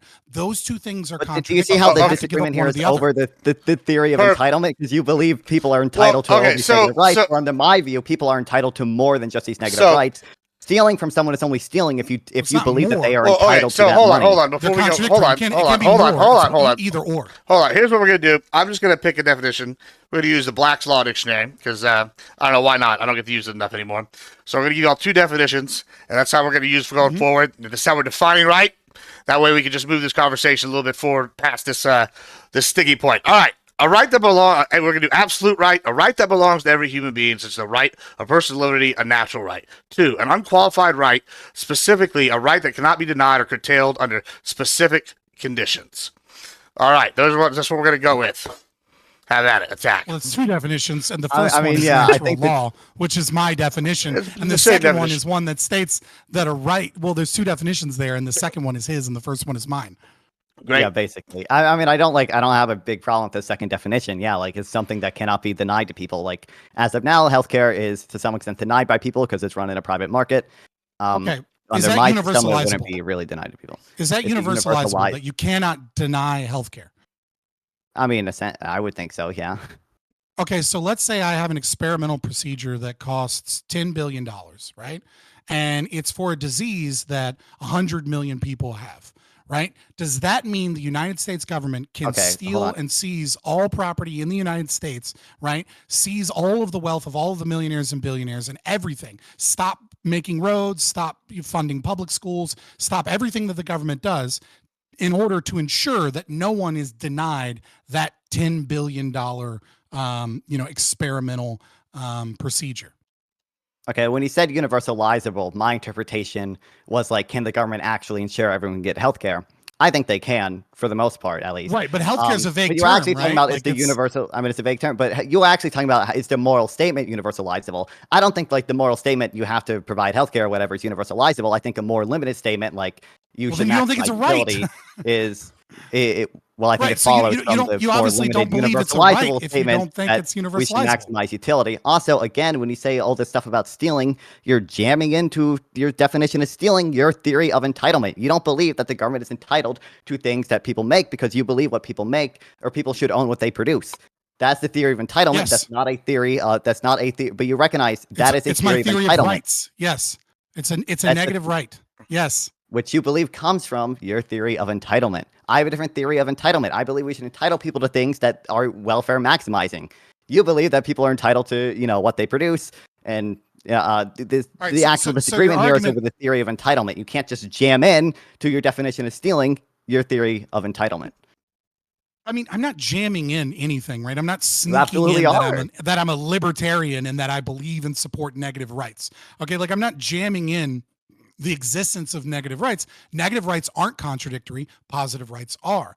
That's like You are it's because quite of- simple. because what you're doing when you say this is again your negative rights apply because you believe people are entitled to what they produce. That comes from your theory of entitlement. they're that's they're not- entitled to their That's body. not a Yes, people have bodily autonomy. well, but you also believe people are entitled to their money and taxation is theft, right? Because you believe Yes, people are of entitled to course. what they produce. So you see how that's Absolutely. a theory of entitlement thing. I have a different theory of entitlement. Well, it's not You know, a when you theory like of entitlement. what you're doing by It's saying a like right. all this stuff is stealing, you're Rename it that jamming such. into your definition of stealing, just acting in a way that's inconsistent with your libertarian theory of entitlement. Under my theory of entitlement, acting in ways acting in ways inconsistent with that are also stealing. But the actual disagreement here is over the theory of entitlement. You can't just keep jamming in. You can't just keep jamming this in. let me ask this real The quick. problem here is that you're claiming a right exists.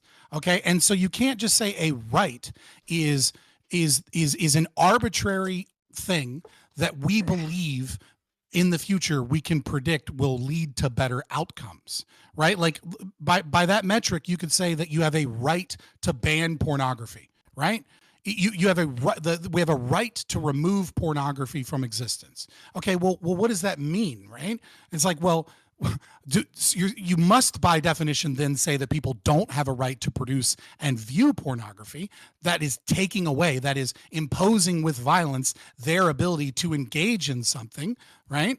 That you're saying that negative right doesn't exist. As you believe, it's only violence insofar as you believe that they are entitled to do, X thing. In the case of hold, pause. I will give you all day long that in my opening statement, in my entire life, in my streaming life and in the last few years, certainly, right, believe in negative rights and believe in the non-aggression principle. But you cannot say that it is non-violent to use guns to stop people from behaving in ways that they want, or to use guns to forcibly take their property. You can't say that's non-violent. I didn't make any claim about violence. I didn't make any claim about violence. I'm making a claim about it being an initiation of force. It's only an initiation of force insofar as it's inconsistent with what you believe people are entitled to. An initiation in force. Only because you definitionally believe that people are entitled to what they produce. If you believe I believe in words. I believe in words that if you take guns and you say, I'm going to take your money because it's actually our money because we say so, that is absolutely force.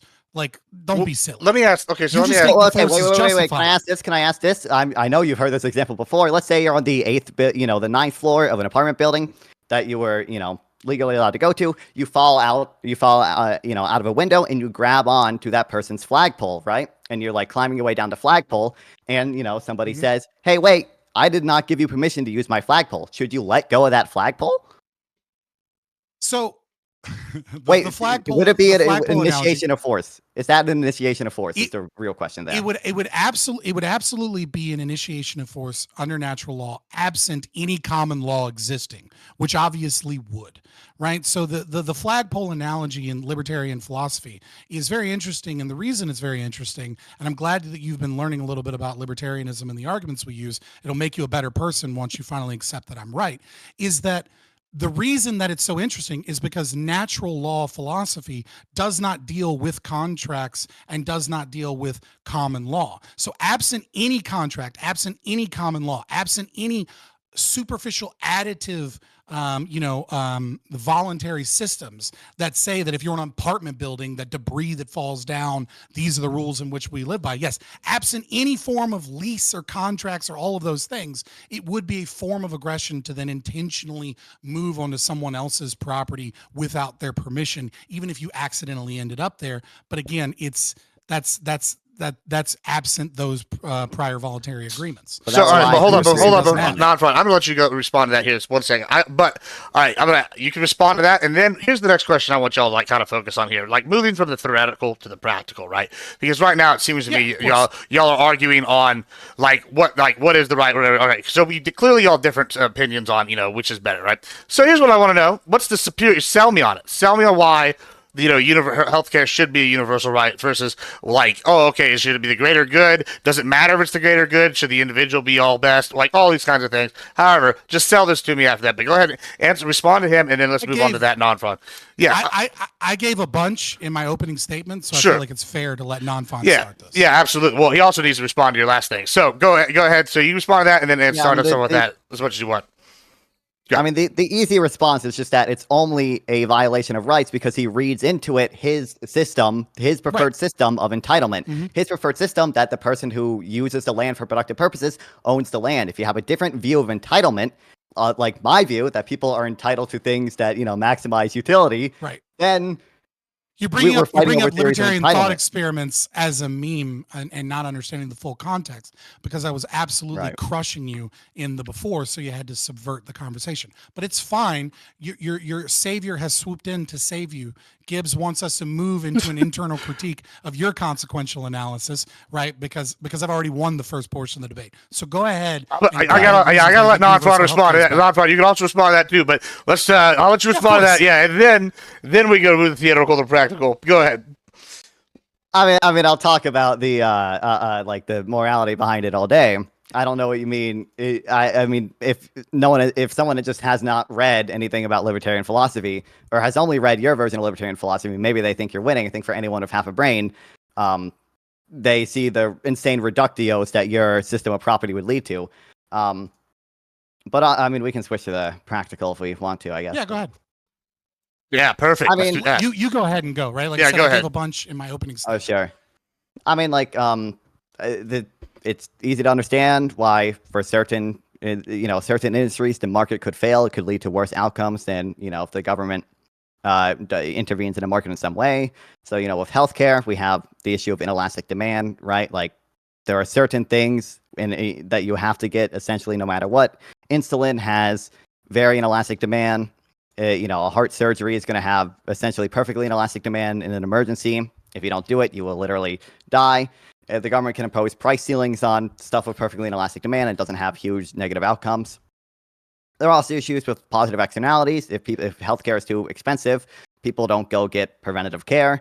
They stay sick more often. They don't show up to work. They are less productive. And there's information asymmetry. There's adverse selection issues. There are all these issues why healthcare could be better solved by a public option with some limited competition than a strict free market system. So your evidence is I don't want to straw man you. I want to steel man you to the best of my ability, right? Which is that, your philosophical position is, we'll say maybe rule utilitarianism, if I had to guess, right? Based off this conversation. Yeah, I would say broadly rule utilitarianism. Yeah. All right. So presumptively, you're looking for material outcomes, as well as presumed happiness metric, right? Potentially things like opportunity, right? So I brought these up in my opening, right? I said that it was very close, if not perfectly inelastic, and I said you're not going to search Google reviews for the best cheapest surgeon in town when you're getting your heart shot with a bullet to remove the bullet, right? You need that done immediately. I don't disagree with that, but that doesn't actually make the argument that government or treating it as a right has any improvement. Your entire response thus far is just a claim that I've already dealt with in my opening statement. So I guess I'll let you go again, because you didn't give anything beyond a claim, of which I already gave reason, logic, and evidence is false even in my own opening statement. So do you have evidence that that it will lead towards better outcomes, that it will lead towards a happier, healthier society? As arbitrary as that is, and for the audience, I am doing an internal critique here. Do you have that? I mean, I didn't bring anything up because I thought you would object to the market failure stuff, as libertarians like to do. But like, you could see how You like didn't the actually government say could market solve. failure so much. I did. I'm pretty sure I said market failure, but it's fine. But I mean, we have you could see how the government could solve like the adverse selection issue if they just mandate everyone get health insurance, right, or automatically enroll everyone onto a specific public option plan. Well, okay, so your first, so we'll deal with this bit by bit, right? So the government could solve the problem by the adverse selection by forcing everyone to be on health insurance. Now, who would pay for said health insurance? People via premiums, but also again, when you say force, you're reading into it the definition, your theory of entitlement. So I obviously object to that. I'm not reading in my fucking definition of force, you autistic weirdo. When you say we're going to make a law that says you must do this, and then if you disobey that, there will be punishments, and me saying, yeah, they're going to force people to do it. I'm not utilizing force from a libertarian definition. You think it's an I'm using a initiation colloquial of force. definition.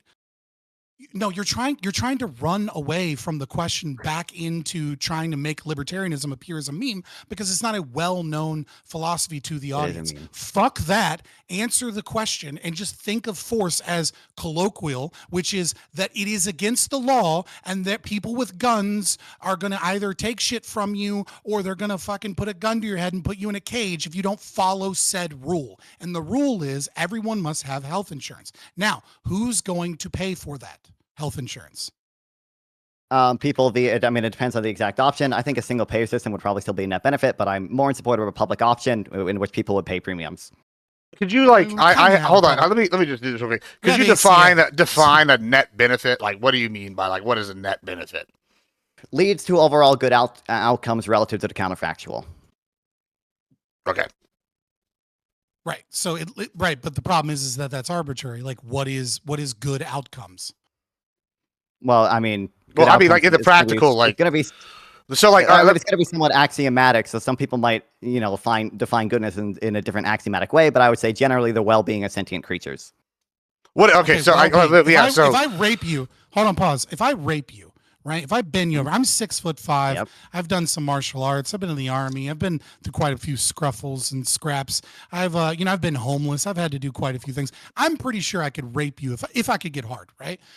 If I rape you, right? Now would let's say I rape you and I'm really good at getting away with it, right? I can hide evidence like a motherfucker. And then I and I'm also really good at psychological torture, right? Like Ramsay Bolton from like Game of Thrones, right? I'm going to torture you until you become Reek, until you believe absolutely that you enjoyed it and that you're my servant. So now you are a servant and you've been psychologically tortured and abused and raped for years on end, but you say that you love me and that you'll do everything for me. I'm super fucking happy, right?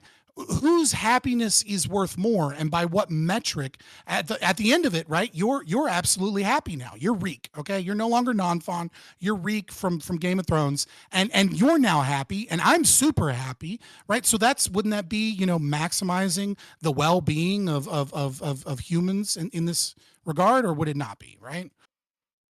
Depends in a vacuum. If you're just basically presupposing that everyone wins, then like, yeah, sure, I'll bite the bullet to be a net benefit. Maybe I have evidence. Maybe I'm a serial rapist and torturer, and I've done this a bunch of times, and it always works out, and they're always happy. Well, but now if we're adding in like the real world to it, I've already said in my opening, the reason I entail negative rights to people is because I believe generally negative rights are a net benefit to society. It doesn't automatically mean you can never violate a negative right and have it be a net benefit. It just means in general, I think establishing these negative rights leads to good outcomes. How can it be a right if you say that it is morally good to violate it?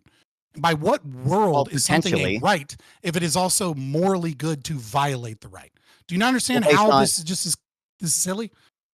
Well, no, I think it can be utility maximizing to break a right. So, okay, like, we're getting back in the weeds of steal the penny, just giving steal the penny to nonsense. save the world, or steal the penny to So let me or even a flagpole example. That's violating a right. That's not a limit. That's not a limit case. The Ramsay Bolton one is obviously a limit case, right? But the concept that you believe that it can be morally justified to violate a right means that you don't believe in it as a right. You just believe in it. Fabian, we're not saying we don't mean the same thing when we say morally justified, because when you say morally justified, you're making an is statement. It is morally justified to do this because non-aggression principle. I'm making an ought statement. Fucking statement that you could violate those rights and that it could potentially be good. Yes, because again, we mean different things by morally justifiable. When I say morally justifiable, I'm talking about maximizing utility. Okay, so when you say morally justifiable, you mean it's a descriptive statement, not an ought statement. It's not a normative statement. It's a descriptive statement. I mean that it has to be universalizable, so you can't call something a fucking right and then say that it is morally good to violate said right. It means that it's not a fucking right. You don't believe in rights. That's fine. We can get away from the discussion of rights. The problem here is that your only piece of evidence that your consequential analysis of a single payer option or that socialized healthcare thus far in the debate that you have put forward is that socialized medicine can use the power of the state to force everybody to be in the healthcare system. You haven't explained why that's good or why we ought do that. That's actually a perfect segue. Hold on. I'm going to let you go in 1 second. That's actually a perfect segue into like what I want, right? So I'm just going to summarize what I think I'm getting, and then one of y'all can create. I'm summarizing, right? Like, and this is kind of where I want this conversation to go. So y'all, Mhm. I see Fabian's argued over like, okay, I'm not going to go through y'all's definitions because, dear Lord, we've been through that a couple of times, right? So Of course. my argument is, and this is my question or argument or whatever, is let me see how to put this. So you basically have Fabian's idea of like, okay, people aren't entitled to people's work, and you have your idea of like a collective good, depending on, I guess, circumstantial, like like real world circumstances. I mean, you can correct me, y'all can correct me if I'm wrong or if I'm oversimplifying. I'm sure I am, but that being said, okay, sell me on Someone like needs to oversimplify it. Yes, to the audience. yeah. Thank God, I'm real good at that. Real simple man, So that being said, why should we pick one of these over the other? Like, is there gonna be like y'all could use like maybe a real world example, like, oh, everybody, I'm just gonna make some shit up. If I'm right, then hey, everybody's better, life is better in Sweden because they got healthcare, and why that's comparable to how the US is a bigger, or why even if that is true, it shouldn't matter because they're like holding us ahead at gunpoint if your aggressive view versus hey, that's not what's happening because of mine. So there you go. Keep that in mind. Let's go from there. How's that? Let's see which one's better, and tell me why. Sell me. Yeah. I'll let Nonfrog start. I Go ahead. gave a bunch in my opening. Sure. Well, we'll come back. Nonfrog, go ahead. Sell us on it, and then he can Tell respond. me why tell And you also, why y'all got my about like moral 2 minutes or is so better. each on this. Yeah. Why do you think your idea is better than, and why is I it mean, should in it large trump part- the other? And then after that, in about 5 minutes or so, 6 minutes, we're gonna go to judges' questions. So you go ahead and start us off there. In large part, it's just axiomatic. I mean, I don't think that's a huge issue for my philosophy. A lot of them are a result of like more fundamental axioms. I just want to make it very clear for the audience: when Fabian says morally justifiable, he's not making an ought statement. His system cannot tell you ought statements. He's making an is statement. I don't really care if when Fabian says morally unjustifiable, he's making an is statement. What I want my moral system to do is inform me what I ought to do. Fabian's moral system cannot do that. My moral system can. Okay, yeah, I'll respond. It's ought time. There you go. Yeah, there you go. And for once, it wasn't me that brought up the is ought problem. I know. I It said it. I'm was shocked. non-fun.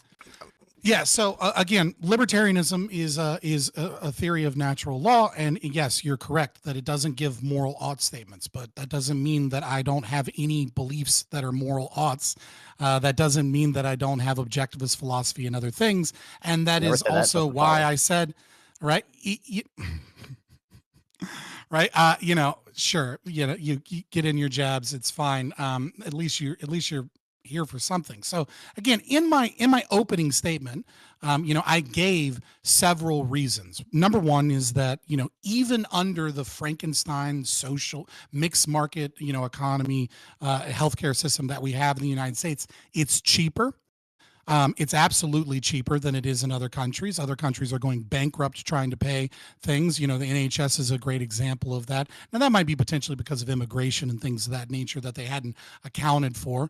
Obviously, like that's going to have a large, impact on cost. But nevertheless, it is cheaper. I gave the reason why, when you look at many of these studies, they claim that it's not cheaper, and why that data is false. And looking at things like bankruptcy, looking at things like the Black Book, you can just test this out in your own Well, wait, life. no, you don't care about any of that. You don't care about it. You care about a priori synthetic statements. Okay? Did we not see how if more people were on one health insurance plan, that would lead to a reduction in cost because the insurer can negotiate prices down from providers? Why should I care about any of this empirical evidence? You don't care about it. Again, it's an internal critique. And as I said, when I went into the internal critique in my opening statement, of which you still haven't given any evidence to support your claims, I said, The devil is in the details, so let's give the devil his due. So again, I went into the price metric. Again, I showcase how when we compare deaths combining, dying on a waiting list as well as dying from lack of access to healthcare, that even if we do everything we can to give you the most charitable case, a system like the NHS produces 9 times the amount of people dying, both combining lack of access to healthcare, which of course they don't technically have because everyone is under their system, as well as people that die on waiting lists. And that obviously that this shows an outcome where, socialized medicine is way, way more likely to kill you. One of the things that I didn't get into, which I think is really important to discussing the differences, is, between 1992 and 2004, the NCBI did a study on medical innovation, specifically talking about drug research. And they found during that period that 43.7% of all novel drugs made in the world were developed and made in America. And recent surveys, one from the RAND Corporation, shows that we have access to about 74% of all medication, which is higher than almost every other country in the world. And then even more research and data shows that it's somewhere between 50 to 70% of all novel prescriptions and drugs are created in the United States, because that profit motive and because of that system of capitalism where healthcare isn't treated like a human right drives that innovation and drives so many things. So it saves countless millions of lives because of that profit model. And furthermore, now the number could be lower than 70% if you account for one variable. It could be closer to 40%. I'm almost finished, right? Which is that many things start development in Germany and then American corporations have to purchase them. And the reason is because the regulations and the socialism is so bad in Germany that they can't actually bring drugs to market. So they'll do the research and the development and then they'll bring them over to America where we're less regulated, we're less socialist, and we treat healthcare as a human right to a much less degree. And that allows them to bring those drugs to market. But nevertheless, a majority of all novel drugs are in the entire world are made in the United States because of that profit motive and because of those systems, even in the kind of mixed market system we have. All right, Yeah, well, I perfect. think, I mean, What's there's a that? lot of other things you said, but I think you obviously I need to get just Sure, one go ahead, thing. sure. One thing, Gibbs. And then I'm gonna Fabian, ask you like, a question. obviously engaged in like some type of contradiction there. He's saying like simultaneously, hey, look at it, if we reduce cost, we're going to lose a lot of medical innovation, which to some extent I agree with. I do think that going on a public option would reduce medical innovation by a small percentage. I didn't bring studies on how much, but he's also saying somehow it's not cheaper. If it's not cheaper, then how are we reducing I never made that innovation? claim. I made the exact opposite claim, You which did. is that You it is said cheaper. you said it's not cheaper. Other countries are going bankrupt because of it. So, all right. Yes, other countries are going bankrupt because of the healthcare costs that are associated with socialism and with treating healthcare as a human right. It's cheaper in America.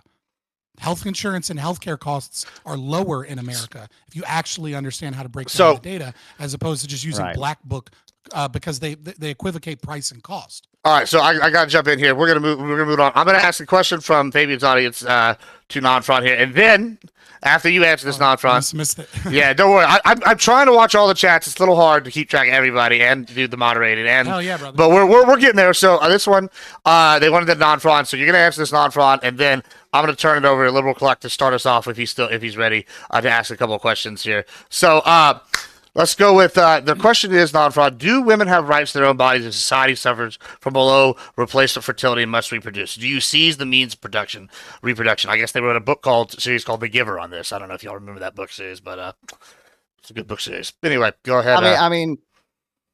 Generally, I believe entailing negative rights to a woman, it leads to positive outcomes. I'm sure we could imagine a hypothetical where, taking away those rights from a woman leads to a net benefit. But I don't think under any set of real world assumptions you're going to get that outcome. Interestingly, though, I think there's a big problem for Fabian when it comes to conjoined twins. Given that I don't know his specific breed of libertarianism, but libertarians make claims all the time that rights can't conflict. But if we have a set of conjoined twins that were made at exactly the same time, they started using all their organs at the same exact time, then who has the right to their shared reproductive organ? If it's neither of them, then they can't be raped. They have no ownership over that organ. A lot of libertarians hate the idea of shared ownership. They don't think it can even exist. I'll let Scott answer that, and then Clark, go ahead. It's a very interesting one. I might get back to you on it, right? Like because the concept of the right to bodily autonomy is derived from an individual body, right? So what you were talking about is bodily autonomy for a shared body. I would have to, it is an interesting conundrum. I'd have to look into it in more degree. I don't want to give like a full answer now. I like the question. It's the first thing you've asked that's actually good, but I like it. Yeah. So interestingly, under my system, it's very easy for me. I can say it's probably a net benefit not to fucking rape a conjoined twin. Under your system, this is somehow a hard question. No, it's not a hard question to rape the conjoined twin, right? But it does become a conundrum, right? If they share the same liver, right? Well, it becomes a conundrum if, let's say, they share the same liver. Like, and let's say Mhm. one of them is, comes down with some type of sickness, and the other one would survive so long as there was a surgery that killed the other one, right? So that the one becomes a parasitic to the other one's life or something, right? The right to bodily autonomy doesn't cease simply because the body has two heads. Well, do you believe that there could be like shared ownership between his organs? Isn't that a violation of some type of bodily autonomy? Like, Quick answer, then I'm going to go to Cluck here. Yeah, again, like I would say that it would depend upon the circumstances in how libertarian natural law philosophy would handle it, right? In your example of rape, where you thought it was a gotcha, it's obviously not, right? But there might be certain medical situations, right, where one party consents and the other party doesn't, where we have to figure out a first user principle and who is actually the owner of said thing, and I gave a counter example, right, just off of the top of my head. Like where one is dying and the other can be saved by it, the one becomes parasitic. But again, yeah, like it would be interesting to detail in, but again, it doesn't stump me on the concept of rape such as yours. Okay, all right, perfect. So let's go ahead. Cluck, questions. You got a couple questions here. I am so glad rape and Hitler did not come up in our Oh debate. well, we have high standards here at the Gibbs channel. Hold on, pause. That's not true at all, Libercluck, because I'm listening to you, and I just know that you think that Trump literally is Hitler. So of course Hitler came up in your debate. Yeah. That's a smart Anyways. choice coming at the judges. I like the strategy. It's a bold strategy, Cotton. We'll see how it plays off. Go I'm ahead. teasing. Yeah. I'm teasing. So I guess my first question is going to be to non-fun. Fabian, what's going on about how medical, oh goodness gracious, why can't I think of the word? Development Insurance? happens more often in America because one of the things was that they're able to make a profit here. Do you believe that your system of medical care necessitates the the banning of profits in the medical industry? that's to me? Yes. Do you I know. your public option, will that strip companies of being able to make profits in your mind? No, I don't think it'll strip them on being able to make profits. I think it'll certainly, if you're going to reduce costs, you're going to reduce either quality or research and development. Like, I accept that there are trade-offs to these things. I don't think you have to completely abolish profit or anything. And also, like, if we're going to save money, well, maybe we just take some of the money we save and invest it in R&D. Like, just have the government give out grants, which they already do for some things, to more more medicine research.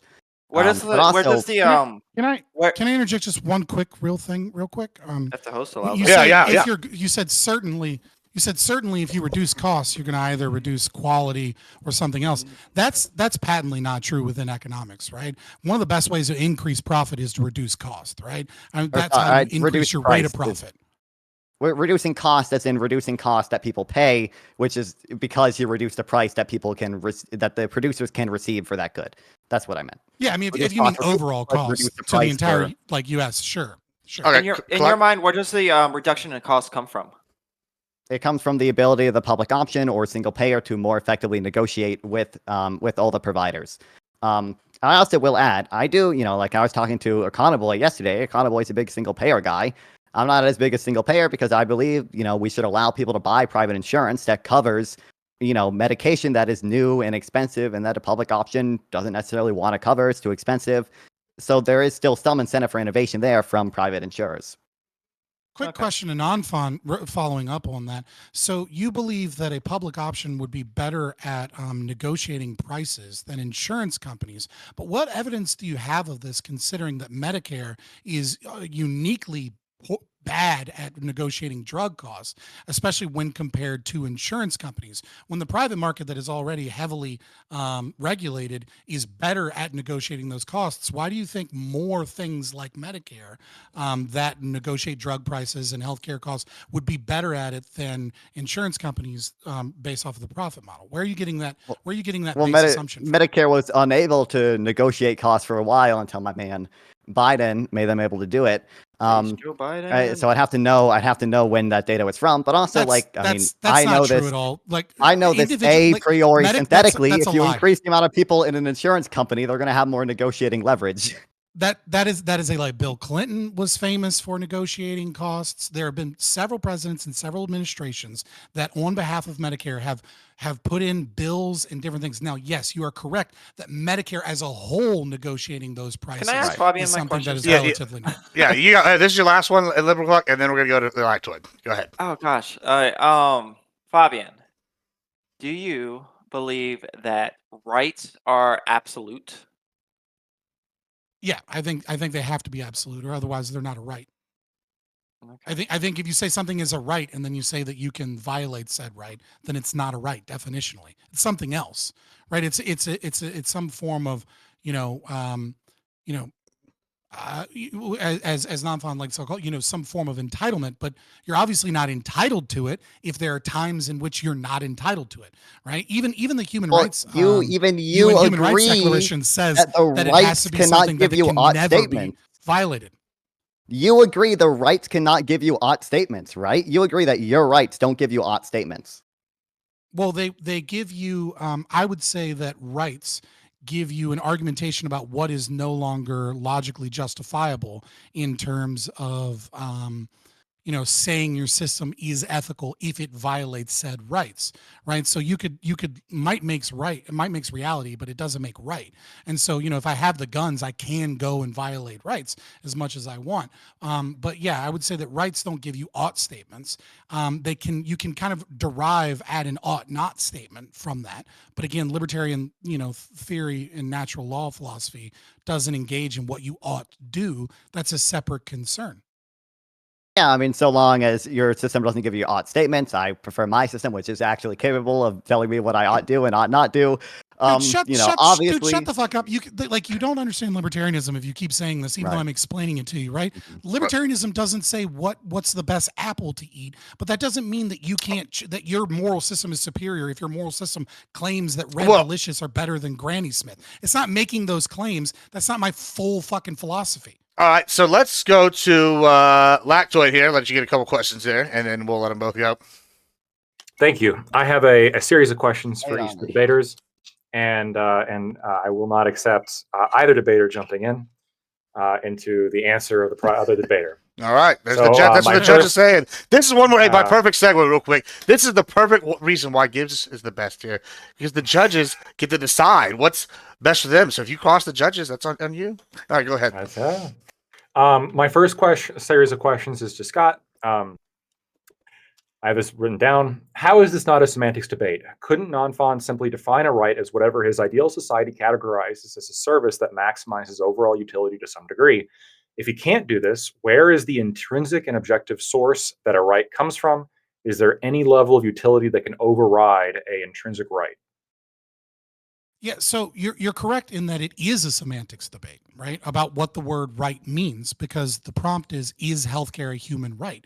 And so it's important to know what the definition of a right is in order for us to be able to make the claim positively or negatively that healthcare is or isn't a human right. If the question is, should we as a society have universal healthcare, right? Then we wouldn't be having a semantic debate around the word right, because that's the prompt. He can claim a new definition of right and say that that rights can be violated, under different circumstances, et cetera, from his framework. And, and that's fine for him to say. I think he's wrong. And, he would obviously think he's right if he was making said argument. But again, that's kind of the point of the debate is that it does center around that word and what that word means. And I think that word holds a lot of power to the American people, right? I think it's important when people talk about their rights or their constitutional rights or the Enlightenment philosophy that you don't hijack those words to mean government power can be used so long as it accepts our fees, but you actually mean it for what it's meant to mean. If you're going to argue for political change in the world, and I think I do think it's an important one as well. All right, non-fun. If a service maximizes overall utility, is this the absolute definer of your definition of right? If so, If slavery in the southern United States generated sufficient profits, would owning slaves then become a right? If not, and you have some sort of threshold, what factors play into drawing your line, and why doesn't this apply to healthcare?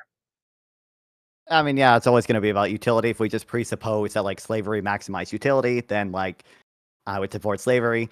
Now it happens to be the case that I believe granting people negative rights, like the ability, like self ownership, grants sufficient utility in the long run to justify entailing them to people. But like if we just presuppose that it didn't, then yeah, I'll support slavery. I'll bite the bullet, whatever. Okay, thank you. That's not a series of questions. That's just two. Well, no, but You got one- you got it was one a more, series like of questions for each of you. I mean, Well, you got about Could another I- minute. could You I- got, could I about another dig minute. into- Yeah, you got about a minute and a half. I'll give you, and then we're gonna do. let me dig closings into it a little bit more, because Non-Fun answered it very directly, actually, a little bit surprisingly directly, I think. But Scott, where is the sort of intrinsic and objective, like, because you said in your answer, like, we can't like get away from defining a right from what a right is. Like, what is the objective source of the definition of right? Where does this come from? Okay, so I mean, like, again, it's the objective source for the definition of a word is never going to be a thing, right? I mean, language changes.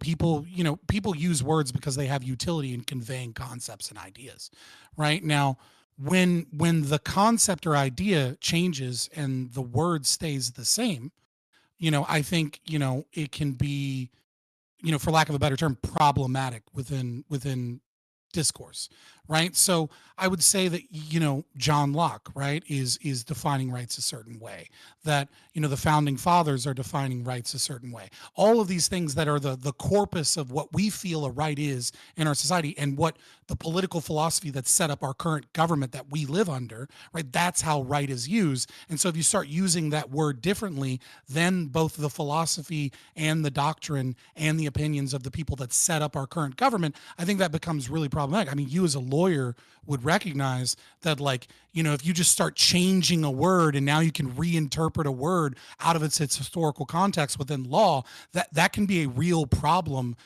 for establishing common law and things of that nature. And that it is important to recognize what that word meant originally, even if we start to use it differently today. And so I do fight to gatekeep those words, at least from an Enlightenment perspective. Rights probably meant different things, and certainly did under, let's say, monarchies, right? I mean, rights were, the rights had a, I'm trying to think of a good example. I can't think of one off the top of my head. But there are texts of governance, right, before liberal democracies where right had and conveyed a different meaning, right? But I don't think that necessarily is a relevant definition to our current legal system and social context. I'll let Non-Fun respond here, and then we'll move to closings here, I think. Yeah, I thought you thought rights were logically deducible from human action. I do. Okay, then that would have been a much easier answer than what you just said. But okay. Well, no, that's just substantiating the rights, and that the follow up to that is a very long conversation, Which we don't have time for right this second. Do you have anything else you want to say there? Is that all you wanted to say? Okay, Nope, I'm good. All right, fantastic. Let's move to closings. Let's get y'all. I'll give y'all three. I think we gave y'all three for each in the first one, so we'll do three for each. Now, give me 1 second. Who started this? I think Fabian did. So, Non-Ron, you're going to start us off here on the closing. Give me 1 split second. And all right, you can start when you want. I'll give you a 1 minute. Yeah, this will be 30 seconds. All right, go ahead. I think obviously Fabian makes a number of mistakes when he says morally justifiable. He's not talking about any oughts. He's making a descriptive statement that can't inform what we ought do. I don't see rights as meaningful if they don't inform what we ought do. Under my system, the moral framework does actually inform what we ought do, and we ought entail some rights to people, like equitable access to healthcare, because it maximizes positive outcomes. We didn't talk about it too much, but there's a number of reasons the healthcare market fails. For example, adverse selection. This is when like people who need health insurance most buy health insurance, and they it can create a death spiral because companies have too risky patients and they have to raise premiums, so the least risky people leave, and this just keeps happening until the healthcare company goes bankrupt. The government can stop that by intervening and mandating that everyone buy health insurance, or by enrolling everyone into a public option. So there's that, and I guess again, every time he says like the government's, forcing or initiating force, he's reading into the initiating force his theory of libertarian entitlement. He's saying that people are entitled to the things that they produce, and therefore, if the government tries to take that from you, that is an initiation of force. Under my view, we are entitled to things to rights that maximize positive outcomes. So, in my view, it's not an initiation of force to take someone's money. It's defensive force because other people are, to some degree, entitled to the money to maximize welfare. I think it's telling that his philosophy cannot make odd statements and thinks it's a hard question about whether or not a person's rights are being violated when you rape a conjoined twin. I'm done. Thank you so much. Very short and to the point on many of these answers. Interesting. All right, go ahead, Fabian. You got 3 minutes. Yeah, before I start, I'd just like to clarify, right, that just because I'm a libertarian doesn't mean that that is the entire corpus of my philosophy. Nonvon is simply lying in his closing statement. He's lying about the fact that, I thought that there was some questions about raping a conjoined twin. I never made that statement. I only said that there was, there would be issues in terms of like liver and who gets to keep the liver, under circumstances where one person may have to die because of specific diseases. And again, I think it's weird to bring up that, morally questionable situations because he was unable to really articulate, what it was that Hitler did wrong when he killed 6 million Jews. He says, oh, well, it's obviously the rights that he gave didn't maximize utility. And the biggest problem with that is that the recognition that there is an action that the state could have taken that would have maximized utility is an understanding that there is an objective truth, right? That, as logic, A equals A, statements must be true or false. So when you recognize that the state can get wrong what rights do and don't or shouldn't exist or which ones maximize utility, even under his own framework, if we agree that he is a logical person and that he believes in formal logic, that A equals A and that, statements must either be true or false, then he recognizes that there is an objective system, an objective rule set that will indeed maximize utility. And so, value is subjective. It can be difficult to determine what those things are, but it is true and it is out there, which leads us to believe via convergence theory that those rights do exist. Now, a right that is conditional is a contradiction in and of itself. To say that something is an inalienable right that cannot be, right, like even when we look at the UN Declaration of Rights, and by the way, the UN Declaration of Rights is contradictory in and of itself because they do think of things like access to healthcare, access to education, and things like that as rights. But even they admit that the right is inalienable, right? Their own definitions that they use are the things that they contradict later. And so, I'm seeing a similar vein from Nonfon in the way that he is trying to argue that contradictions, exist in reality, when really what you need to do is you need to check your premises because you'll find that one of those is false. From the internal critique perspective, very quickly, I gave a ton of things. He brought basically no data to bear. He had no evidence to support his consequentialism, which is weird because consequentialists usually focus on empiricism, but he brought no empirical data. I did, and I showcased many ways why, socialized healthcare is a problem. The only thing that he is claiming is that apparently the ACA lowered healthcare costs. This is news to me. This is news to literally everyone in fucking America that somehow mandating individuals get healthcare, lowered healthcare costs, because we live in that America now, and it did nothing but increase the cost of healthcare. So yeah, I just don't know what the fuck he's talking about. I wish he brought some evidence to bear for his argumentation, but it looks like he just fell flat of having any support for his arguments. It's unfortunate. Fantastic. Thanks so much. All right, judges, feel free to send me who y'all thought in PMs. And also, chat, voting is up now, so go vote. I'm going to use a quick brushing break. I'm going to mute this while y'all talk amongst yourselves real quick. And let me know what y'all thought. Y'all can talk about any of them. Should we all, separate, me and Lactoid go talk about those two in another room or something? No, you just DM me who won. Y'all can just talk about whatever y'all want, except don't say who won here until I announce it. Come on. What are we grading these people on? All right, so that's really okay. Well, this is perfect time to explain judging category here. The judging criteria and this is the big part. This is why I had it this way. I don't know if y'all noticed this, but one, you challenged Lactoid, I believe, and then I tried to find an issue that two other people would disagree on, and pair them that way. So for the other one, also Fabian, thanks for stepping in last minute. That was good because we had to fill in for Oh yeah. Pentuple. So thanks for being cool with it, non-run. I feel like that might happen sometimes, guys. This is Twitch. Some people are like, shit happens, right? Like people get. Don't worry, Pentuple will never debate me again. We'll see. He said he'll be back on the 10th, and so we'll talk about all these things. Secondly, Sure. we're going forward. As the judge, this is how you grade it. However the fuck you want. That's the secret right here.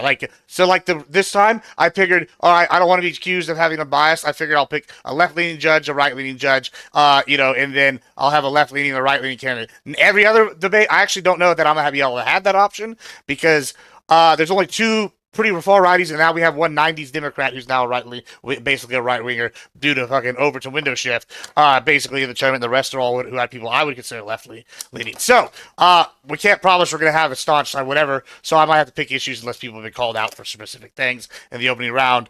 That's how that works. So as the judges, this is the key. Y'all vote how y'all want. That's how you decide.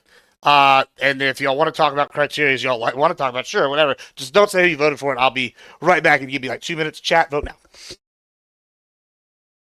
Look, Yeah, go y'all ahead and right-leaning people need to get your people on it. Tell them to stop being chicken shit and start debating.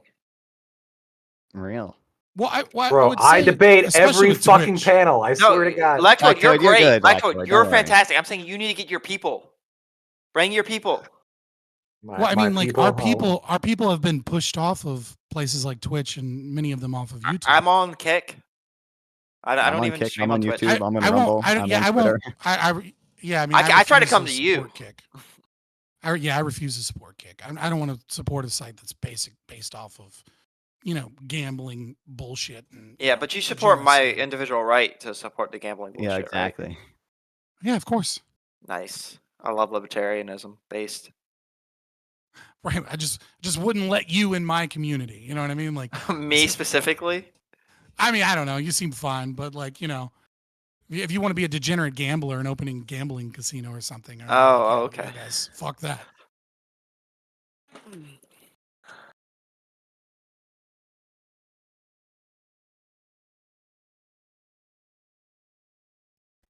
Y'all are a Fun. real talkative bunch. I You can guys tell. being boring, right? Yeah, I don't. Yeah, Jesus we're Christ! talking about you. I couldn't Oh, even I'm take. typing. I couldn't even take a 2-second piss, dear God. I should have just took my headset in there and let y'all listen to that. It would have been more soothing. It would have been some like piss ASMR.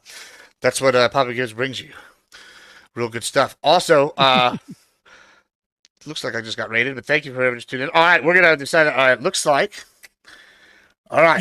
You got a raid during a vote? Yeah. Oh, Woo! We're doing real good. I don't even know who it's from, but all right, little Clark. Did you send me yours? Do you just want the name or you want the reasoning behind it? You can do both, but Alright, well, whatever I'll go you ahead and want. send the Whatever you want. name. Perfect. Oh, I think I sent it in the wrong chat. Well, it's all No. right. It'll be all No, right here. it's our DMs. All right, let's look at the chat votes here. All right, well, let's I'm gonna give the chat about 2 minutes. All right, we gotta wait. I didn't realize how long this was when I put it, so we're just gonna give it another 2-3 minutes here. All right, so what did y'all think? Did y'all enjoy this first format? Like I said, this first round is gonna be this way, where the judges are the opposing team. I picked opposite judges from opposite sides of the brackets. I tried to make it as fair, and I did that with the other bracket as well. Next round, that's not going to be the case. Your opponents will not be the judges next round for the win. So factor that in. Go ahead. Here's what I think. I like the concept. I do think though that the judging shouldn't be secret, and that you should be forced to say who you voted for and why. Oh, I'm going to announce who fucking said it at the end. Right. But, okay. Fair enough. But I think you should give explanation beyond. Just like, I thought he was right. Okay. Well then, fair enough. Yeah. So what I'm gonna do is I'm gonna be like, all right, so and so voted this way. Tell us why.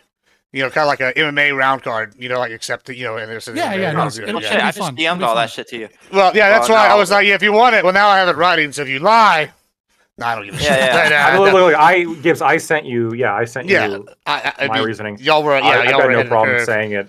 Yeah. Yeah, and like I said, that's going to be this first round of the Grand Prix this time. Next round, I already have a gimmick for the next one.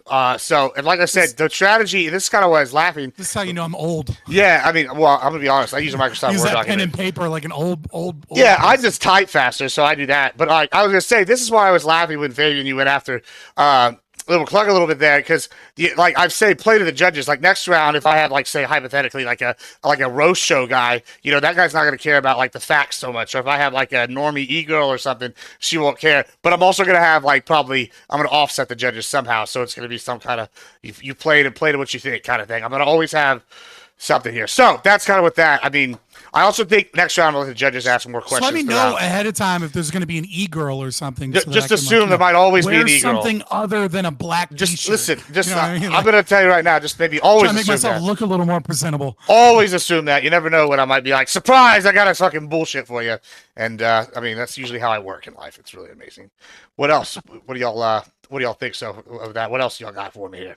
Feedback while we wait for this to finish. We got 1 minute here. I enjoyed it. I like when people reach out for me to be on things because it's hard to set it up myself. You should reach out to Wick. He's put me on a few panels. That's where I met Gibbs. Wick said he was So- going to it's set up so- a dating show for me. He hasn't done that yet, but Listen, That's if he where it won't starts do it, to I go. don't want to take his idea. But I'm the king of loving date. Well, not the king, but I do like doing dating shows and hosting them and being part of them. Those are always fun. But so you see if he wants to do it. If not, I'll do it for funsies. That'll be good So- shit. So, someone in my chat asked, But it'll be more is of like Gibbs a comedy thing. So go ahead, say. Is Well, that's Gibbs fine. admitting That's that like that. conservatives are socialists because he brought libertarians in versus the commies? Well, see, here's the deal. I just, it's not me. I didn't say it. Y'all already have for a the 1000th time. y'all actually have a combi on your team. We have a tanky sitting right next to you over there. It's Lactoid. So I What Ooh. happened? What happened? What is this story referencing? Yeah, no. This is referencing the fact that I said, "Hey, maybe we shouldn't sell guns to terrorists," and now I'm tanky. Apparently, no, you also told me you used to be a tanky. So What are used you to talking be. about? so listen, Well, hold on, pause. it's your Pause. core beliefs deep Pause. down. That's literally the core belief of tankies is that you should give guns to terrorists. That is the most anti-tanky thing ever. Nah. Right? It's like shall That's not be not why I infringed, said that. right? Shall not be infringed is the Second Amendment. What do the commies say? What do the tankies say? Under no pretext. The entire Marx was very clear that That's you need not why to I said arm that. the bourgeoisie for the revolution. So if you believe that you shouldn't give guns to terrorists, whilst depending on the context, I may disagree or agree with you, depending on what you mean by that. That is the most anti-communist take you can have on guns, is to arm everyone but the terrorists. Is the exact opposite opinion of Marx. So I don't buy that makes him a tanky at all. I think that's actually just the exact opposite. All right, fantastic. All right, let's move here. It looks like the polls, but I mean, it's perfect time to end it. I'm not even give Lactoid a chance to defend himself because Lactoid is a tanky. That's not the opinion why I said that. He's just over here. See, Scott accuses me. I don't know. I don't think Scott's accused me of being a socialist a while, but I accuse Lactoid of being a socialist sometimes. Because he is a tanky, really deep down. What you believe when you're young. Those are your core beliefs. See, I have always been this ultra capitalist evil bastard since I was born. Lactoid, he used to be pro-tankyism, and that's what you always are deep down. You eventually revert back to factory settings, and you can't escape it. Now, moving on. What can I say? I used to get in trouble for in high school. I was supporting Che Guevara. But hey, Is that I did real quick. I did while the thing. you were winning awards for Dare? No, well, yes. Well, there was beforehand. But hey, I'll say this. I'll say this though. I did the one thing that most communists never do. I grew up. Hey. True. Same here. Okay. I mean, I guess I haven't grown up as much, but I used to be a socialist. I was reading Lenin in high school, but we've moved past it. You grew up too. Look, I've never been a socialist. I'm the only one here. Wait, no, Fabian probably hasn't either. Hold on. right? I've definitely never been a No, socialist. I was Let me a tell you full-blown that. Marxist when I was younger. Oh, so me and Gibbs were the only ones that's never been socialists. So I knew it. I was the only true. I'm not even a libertarian. The true conservative here the whole life. I'm the only one who's been consistent my entire life. In fact, when I was in undergrad, my one of my political science teachers would always use me as an example. She's like, "This is almost as much close to libertarian as you'll get." I'm like, "But I'm not though." But anyway, we're not because we don't have She to get probably into didn't all know much. She's actually the head of. She is now the head of the department of what is it? I think it's Texas A&M Pan Am political science department. So moving up. So she's awesome. Check her out. She just got a radio show. Christy Malloy. All right, fair enough. Yeah, but anyway, on that note, chat. Let me just write this down. All right, we'll start off with the first round of debaters since we went first. I'm gonna just pick one because fuck it. Fabian, give us who won and why on the first one. Yeah, I don't think it's much of a surprise that I voted for Lactoid. I did everything I could to kind of like be fair here, but Libercluck, it's a bit unfair for you going up against a lawyer. Right? I think if you're going to go up against a lawyer in the future, you have to prepare more in terms of like being able to understand like the full aspects of the wording of law, because just what the pundits say is one thing, but like you got to watch like a lawyer review something, have them go into depth and detail about it, for sure. And then also you stumbled in the very beginning with the opening statement, right? Like you didn't really have one, and then kind of like Lactoid had to go. Now I would say I do think Lactoid had a few issues. I think he capitalized a little bit too much without enough like punches, right? So you said a lot kind of because, and again, it's because it's a legal debate. You said a lot, but it was like kind of going in circles. I think you could have had a little bit more blood sports in there, maybe a little bit less repetition of those things, and just been more incredulous. Like, dude, I fucking said this already. I'm not repeating it. You're wrong. And then just moved on to like the next argument. Oh, that's the wrong one. Here we go. I think you did a really good job, Libercluck, when you were kind of like thrown off by an audience question. You had kind of said, but where is it? Oh, maybe I didn't write it down. Regardless, you were given an audience question. You were like, kind of like, oh, I don't know how to answer this. And then you figured out your footing midway through. And it's obvious that like you weren't prepared for it, but nevertheless, like you recovered and gave like your side's decent argument from it. And like, I respect that because it shows that you have talent for debating if you prepare more and you get more practice, for sure. And then, I think your bias argument also, Lactoid, is a weak argument.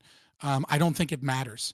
Like, unless you're going to harp on it more. You kept bringing up the bias, but you didn't attach that to an argument.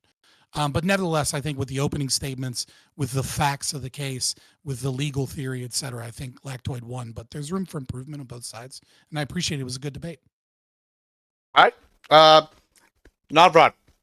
Who won the first one and why? I should have written down my reasoning. I forget by now. But I voted for Lactoid. I think as someone who does not have a good understanding of the New York case, I felt like Lactoid was able to explain it to me pretty well. And I feel like he did overall like better job explaining his position and like why the things he's saying are true. I feel like he had better knowledge of the case.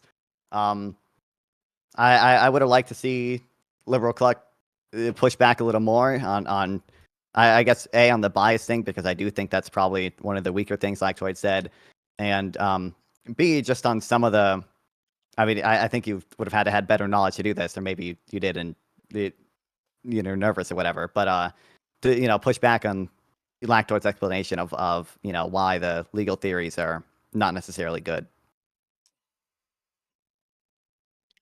All right. Perfect. All right.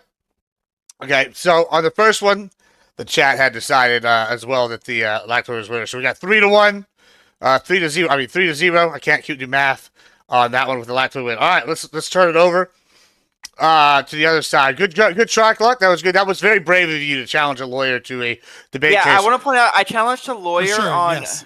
Trump's the most inconsequential, the one that everyone said was the weakest case. So yeah, congratulations, Lactoid. Also, I want to before we move over to the next point, before we move over to the next thing, I'm going to show on my stream here just to explain something here, because people have been asking how some of these matchups were decided, and I'm going to explain that. So some people call people out, like Cluck called Lactoid out, right? And so usually, if you know how I expect, maybe I should have been more explanatory in this, but I'm basing this on how we do fantasy MMA in forum format, right? And so this is going to be a Grand Prix, right? And usually Grand Prix have seeding. So I took the people that had already called each other out. And I seeded them based on how I thought that was going to be. Unfortunately for Libercluck, I mean, not as familiar with Libercluck. I've debated him a few times. I thought it was very brave of him to call a lawyer, but this is going to be my 1v8 matchup. And if you know how tournaments are, you usually do 1v8, 2v7, etc., etc., 3v6. So on this, so now to be fair, some of these the seedings kind of just doesn't really matter. Fabian came in kind of late. Originally, we were going to have a debate. Non-from was debating a different lawyer, so I kind of seeded it that way. So the seeding's wrong a little bit different. I don't know if where I would have put him originally. Now that being said, going on there, like I said, some of these debates have been called out. Others, I'm going to decide the topics. Some of them don't know what the topic's going to be, and others do. So. I guess that sucks for the ones that don't know, but I'll tell them probably tomorrow or the next day, and they'll have about a week to prepare.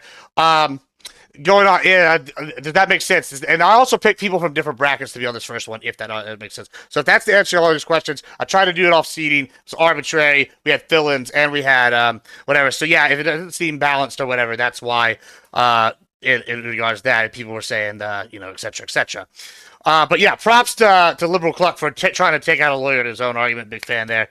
Good showing. And then when we do the seasonal format, you're obviously going to be welcome back. I'll explain how that works when we get there.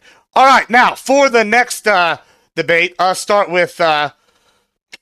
Why don't you go ahead since it lead us off with the who won and why? I think non-fun did. Fabian, it was mostly things that. Okay, so to critique Fabian, I think that the reek analogy was really, really bad analogy. I understood what you were trying to get at. It was just it didn't work because in your analogy, the person actually isn't happy, and you'd have to give that the person that's being raped is happy in order to, and that's just not how those things work. So I thought that was a poor analogy. You're also kind of condescending towards your opponent, which I typically don't like. And my chat, I have one chatter, and he also called you out for being insufferable. So I got to keep this chatter around as much as I can. If non-fun, I think the weakest part of your argument is when you're trying to convince people that they're not entitled to the product of their work. I think that you need to phrase that in a different way. I understand what you're trying to get at, but it's not going to be convincing to anybody. You got to phrase it in a different way. I would say that taxes are it's not that you're not entitled to the product of your work, but you do have to pay into society or something through taxes or some shit like that. I don't know, but yeah, I think that was probably the weakest part of your argument. Yeah, so that's what I decided. All right, thank you. First, I just want to say, Fabian, I like it when you demean me. Okay. Yeah. Can I switch my vote? Yeah, you were mean a bunch of times too, and I enjoy it. I like a little fire. Good. All right, Lactoid, go ahead, Pop. Yeah, so I voted for Scott. I think Scott elaborated more on the topic. He was more knowledgeable and generally went into depth into arguing for his philosophy, and also brought in some empirics. Early on, he did a little bit of a clever move by refusing to go into his libertarian philosophy when he mentioned the word intrinsic. I think that this should have been immediately attacked. This was the topic of the debate that was sort of rounding on, but he was essentially able to not go into that by saying, oh, that kind of gets in deep into my libertarian philosophy that we don't have to go into. But when Scott says, we don't have to go into this, that should be a kind of a red flag that perhaps you might want to go into that. And so non-Vaughn, you didn't capitalize on that, which I think did take away at some points. Non-Vaughn, Scott is very aggressive and is pretty well known to be a very verbose debater.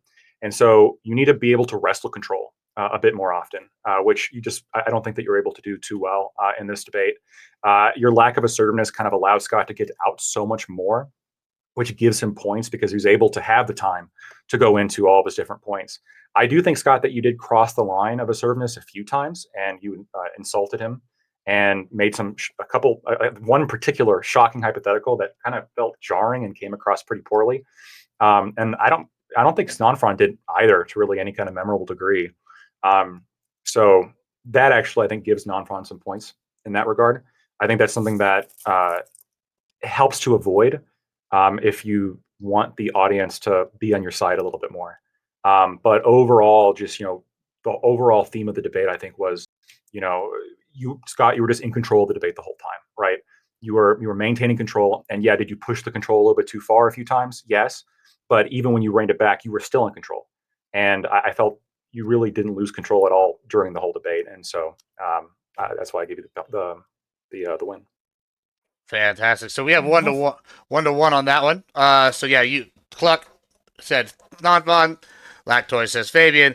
So I know there's some controversy on the chat saying I had like thousands of votes. Mine ended and it said 27-8. So I'm gonna go with it. Says Fabian. So we're gonna go with that. I think it mimicked what the chat also the other one said. Maybe people were just voting a bunch and it just only showed me people's actual votes. I don't know. But that's what we got here. So yeah, it looks like 2-1. That was close. Last minute step in. I don't know that. I know that. I hope that that doesn't hurt your feelings here. Not fun, but you did really good. I do think that it was a little hard to like go for one person to prepare for somebody totally different. So I don't know if that gave you an advantage or disadvantage. But I know you're ready for the one with the tuple. Any closing thoughts there, Nalfa? What do you think? Listen, my mom told me to be nicer in debates, and it backfired on me. Okay, she watched my other debate. She said, See, I think we "Stop both so gave you much." points for that, though. I see. They both gave you points. I like and like I like chat. I guess so. Okay. I think that honestly, you made the best point of the y'all's debate was that my thing can answer this, his thing can't. I think even if other like beforehand or whatever. But I'm the only moderator, so I don't get a fucking vote. So whatever. But like I thought that was a good argument. However, but I personally like the fire. So like if you get a judge in here that does like the fire, whatever. But it just happens these two guys are a bunch of maybe like bitches. No, I'm just kidding. They don't like the they like the niceties. I think Fabian has really good presentation when he's talking. Like, even if you like, I'm not a philosophy nerd, but I feel like he knows what he's talking about when he's talking. So, like, I think that's one thing I can say positive about him. Also, Joe Men, my one chatter, says that he really likes this debate roundup. So, props, Gibbs. Well, thank you. I like thank the you. format. Oh, appreciate it. I'm I glad do y'all enjoy the enjoy it. format. Good, yeah. So it looks like y'all will be advancing. I will set the next date. I don't know if it's gonna be next Friday or if we're gonna do New Year's Eve, but that's gonna be my plans, guys. Thank y'all for going. I will let y'all know. It'll probably be 2 weeks ish before y'all go again. We'll see. I'll be working with people's schedules, seeing on availabilities because we can run this different nights. Yeah, just for the record, sorry, but like I have my kids every other weekend. I don't do shit. No, that's fine. That's fine, and we can work around schedules. Like I said, I have a couple nights open that we can plug these in. So we'll figure this out. But yeah, especially after the first round, it's gonna be easier because we're gonna have only one of these per round.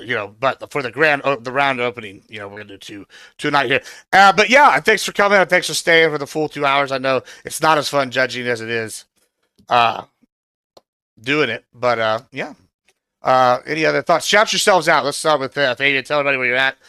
Fabian's the only one I haven't shouted out chat, but I got his YouTube link here. We'll post it and pin it. Everybody else, y'all have gotten him. So go ahead, Fabian. Why don't you talk? Tell us where you are, where you're at.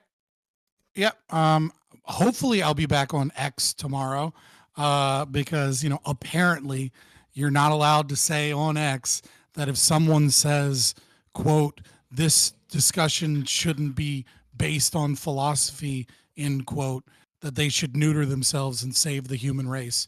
Apparently that's frowned upon on the new Twitter. I got a 7-day ban, but you can follow me, FabianLiberty, on YouTube or X. I'm on other platforms, but I'm not really on them that often. Yeah, it was fun. I had a great time. Love the format. If you want to learn about libertarianism, philosophy, or econ stuff, like weirdly enough, my background is in psych. Like that's what I went to grad school for counseling. I explained I a lot. always end up talking about philosophy and economics because that's what the libertarians always make you do. But yeah, come hang out. It's fun. Appreciate you. Fantastic. Thank you so much. Let's go to the Cluck. Am I hearing that X isn't a free speech platform? Elon doesn't agree with free speech absolutism? That's crazy. I'm Libercluck. I do YouTube, a Kick. That's where I stream. I've also started posting some TikTok Shorts because I want to get 1,000 followers so that I can start streaming on there. It's never gonna happen, but I'm currently at 0. So yeah, that's me. I think that's all I have. Fantastic. Thank you so much. Non-fun. I'm non-fun. You can find me at YouTube at NONFON. There's a bunch of old debates that you can go watch, some of them with Gibbs in them. I stream on Twitch at NonFun420 and Kick at NonFun420 and on Rumble at NonFun, and on Twitter, I'm NonFun420. Fantastic. Thank you so much. It's always so much easier when people's names are the same and every plat thing. That's let me tell y'all guys, y'all want one rule of old person advice for twitching or streaming in general. It's just go as soon as you decide what your name is, go get it on every platform, even if you don't think you're gonna use that platform. And keep the fucking underscores out of it. And for your taxes, highly recommend getting a DBA and maybe getting the EIN number so you can maybe write more shit off as that as well. So go ahead and look into that and figuring all that good stuff out. Anyway, go ahead, Lactoid. Yeah, so I'm deeply concerned with some of the rumors that are coming out about Twitter. If it turns out that Elon is launching some kind of purge, which there appears to be some evidence for, then he should absolutely be open to criticism, right? I've defended Elon in the past. I think that generally he's a force for good, but that obviously he's not a demigod. Criticize him, attack him for anything he does bad. You should do that. Anybody should always be open to attack and criticism as long as it's valid. I want to thank everybody here for participating in this debate series. Libercluck, thank you for debating me. Non-Fun and Scott, it was fun listening to you guys. And yeah, I'm looking forward to the next one. If you guys like what I had to say, or you just want to hear more of my content, you can find me at Lactoid TV on Twitch, Twitter, and YouTube. Thank you so much. And then closing out here, the next one, I don't know if like I said, if we're going to do it New Year's Eve or we're going to do it next Friday. It should be I Count Rich versus Portland is Burning. That should be good. And then we have Average Debate Enjoyer versus the Big JC, which could be real exciting. I'll hopefully have more graphics and animated stuff and some other things. We're going to be adding this as I go. The quality will be improving. So thanks for everybody for being here, being a part of the inaugural one. And hope y'all stick around. And like I said, there will be some kind of prize at the end. I don't know if it's going to be a very exciting prize, but we'll have something for the Grand Prix winner. Maybe it's a pick of my balls. I don't know. I'm just kidding. It won't be that. But otherwise, thanks so much, guys. I appreciate it. Who is streaming? Is any of y'all going to be streaming? I'm going to be jumping off. I'm not. All right. I'm well, not I can't Are rate you. streaming on Man. Twitch? Huh? I know Yeah. non-fraud I can. Well, I stream everywhere, but I am streaming on Twitch too. Yeah. Perfect. Here, well, once I finish up, I will rate into you since you've been such a nice to be a part of this. Yeah, thank I'm y'all so heading much. out. Y'all Have be a good. night. Deuces. Oh yeah, so I hope y'all like that show. I hope y'all like the format. I enjoyed it quite a bit. Let's see. I will be doing some other stuff, so we will raid straight into non-front, I believe, here in a brief moment. I'm excited for this next one. I'll let everybody know the topic soon. What did y'all think, chat? Did y'all enjoy it? Well, see, like I said, like the seedings, I try to keep it like because so the original plan. This is the I'll walk y'all. You know what? This is actually perfect. Let's just do this real quick. I'll walk y'all through my thinking for the seedings, and you can tell me if you think this is fair. Okay? Because I mean, I want to be as transparent as I can, and for the sake of improving for fairness, right?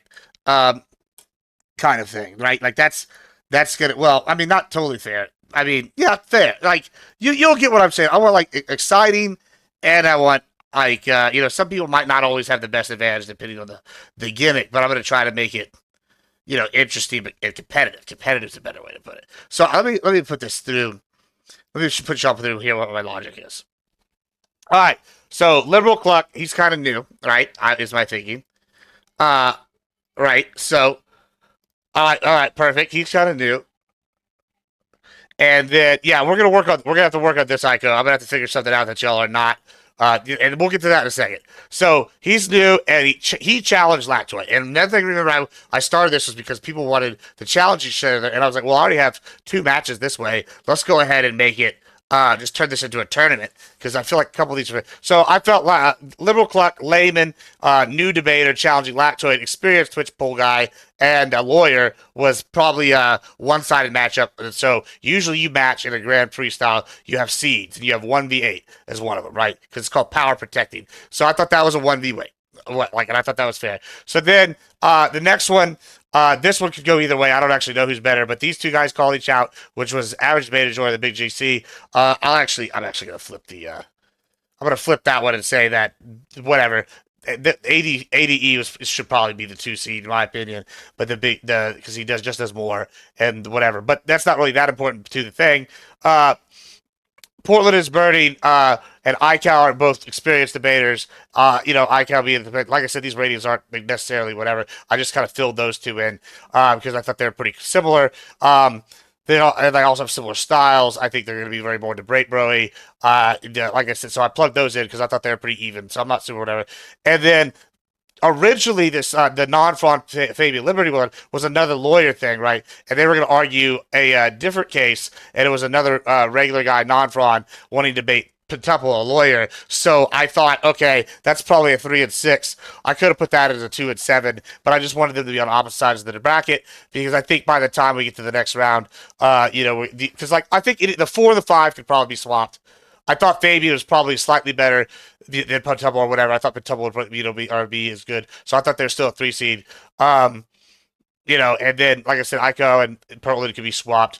JC and the big JC and Debate George should be swapped in the seeds, but they're in the right matchups in my opinion.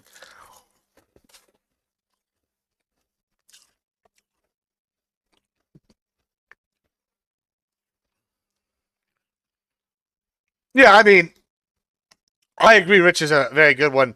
However, once again, Pat, like that, like I had people call each other out, like the JC and Debate George call each other out.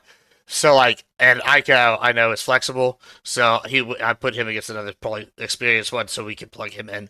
I had to kind of go off like plugging in who's available, because I had more people say they wanted to do this than did, but then I had like one person drop out, and I had to have like people get ready to go that would have different issues to debate because sometimes some of these people are pretty like similar belief systems, so like we have to find something in between for them. So that's my thinking. I try to keep it pretty fair matchups. Like we can argue about seeding later. This is actually an established seeding for the thing. I have 2 formats I'm looking at, but both of them are gonna use the winners and like losers based off this.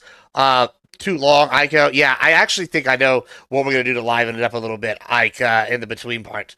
But like I said, this is more of a proof of concept run than anything else. I'm kind of like, we're seeing what works. Oh, this is not too long. Yeah. So, okay. Well, I still think there's some livening up there. I think there's improvements, but like, I'm going to keep it basically the same for at least the first round. Then we're going to swap it over to the second round. The blood sports panel you're on was too long. Oh. Yeah, that's too long. And if we're going to be doing these Fridays, listen, I don't know about y'all, but like, I'm probably in here in 20 minutes, and then I'm going to go to the club. And so that's, like, I don't want to do that. Oh god damn it, my Aggies are playing. But yeah, I mean, like, I think that's a pretty fair bracket, like, right? Like, I mean, it's also like, I don't have any exact seeding. I could use, like, my guesses. Like, I could have just gone in there and been like, this guy's number 1, this guy's number 2. But, it was also, like I said, easier when people had already had matchups that they called people out on. So I'm like, fuck it, let's fucking run these. And that's it. That's an easy start. And then I can take seeding from there. I think as we get out of the event, early rounds, it's going to be less. Once that, also, if you watch tournaments, usually there's a few like surprise like debates or the surprise like close matchups, but usually early rounds are pretty like dominant one-sided performance. But I mean, the second one was a split decision. And like I said, like the seeding's not perfect. Like some of them could have been interswapped, but I just wanted the certain matchups to make sense. But yeah, I mean, I enjoyed it. I like trying to bring something new. Well, don't worry. We'll have exhibition and wedge matches and all sorts of stuff soon, and then we can see who gets advantage. What's great about this is we're going to put money where their mouth is.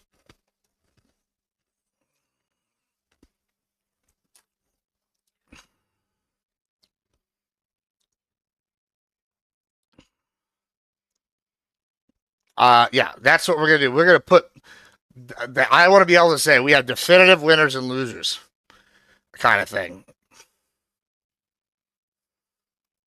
It's pretty exciting. I enjoyed it.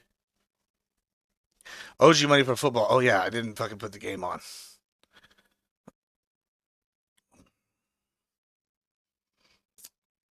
Yes.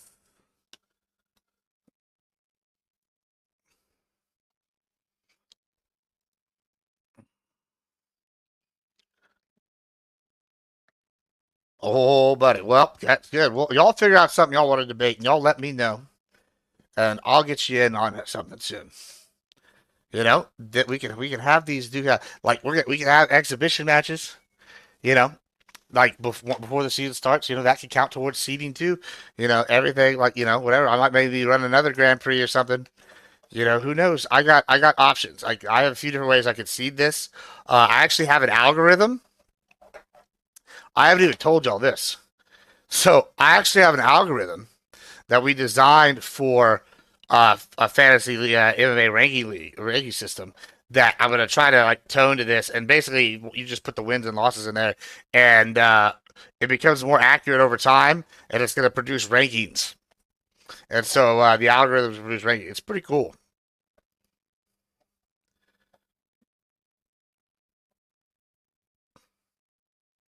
you know.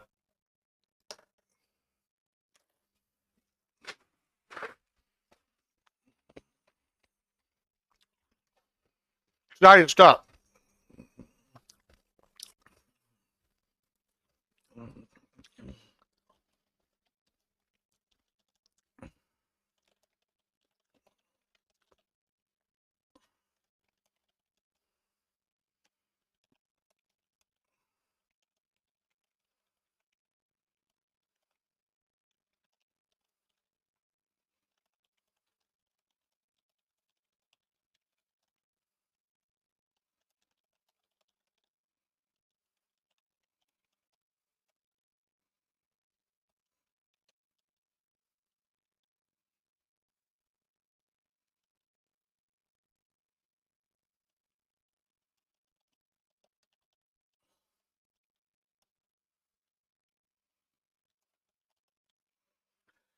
Quintus is my style, guys. I mean, I know Quintus. I've interacted with him like twice, 3 times.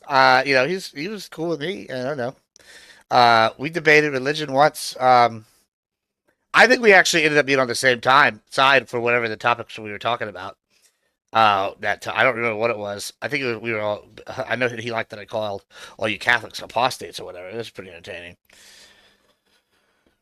But we were doing some pretty abstract religious stuff whenever we were doing it. But like I said, holy shit, that's a reverse. Come on, buddy, nice play, but let's go. Sorry.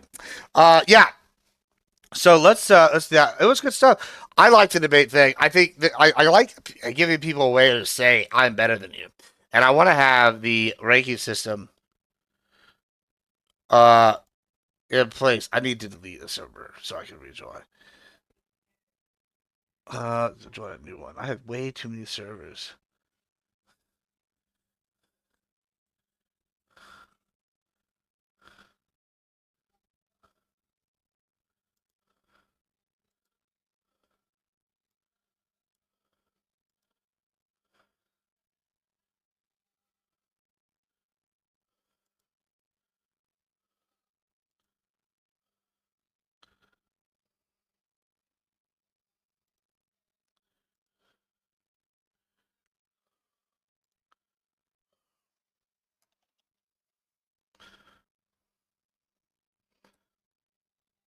Sorry, we're doing a little background stuff here, guys. What do y'all any other like things y'all want to see going forward or ideas? I mean, I'm not saying I'm gonna do them, but I'll take everything thing into consideration, you know. Uh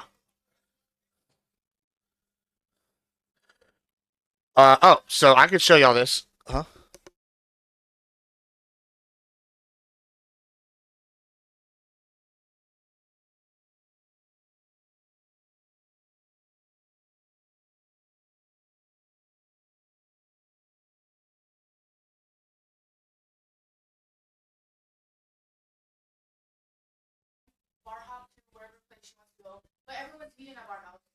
Yeah, all right, that's perfect. Perfect. That's good. Because it won't take me long to get ready. All right, good. We're okay, so how you do this Pokemon game? The Pokemon game is awesome, by the way. If you're not playing it, on here, big fan. So first, what we do is you go to my page. You scroll down, so you can't do this on the phone. First of all, then you go to the little widget under my thing that says donations. Okay. So let's go to screen capture. This gaming. And this is what the widget's gonna look like. Here's like your Pokemon, your fighting. This is the thing, whatever. So you get a team built, right?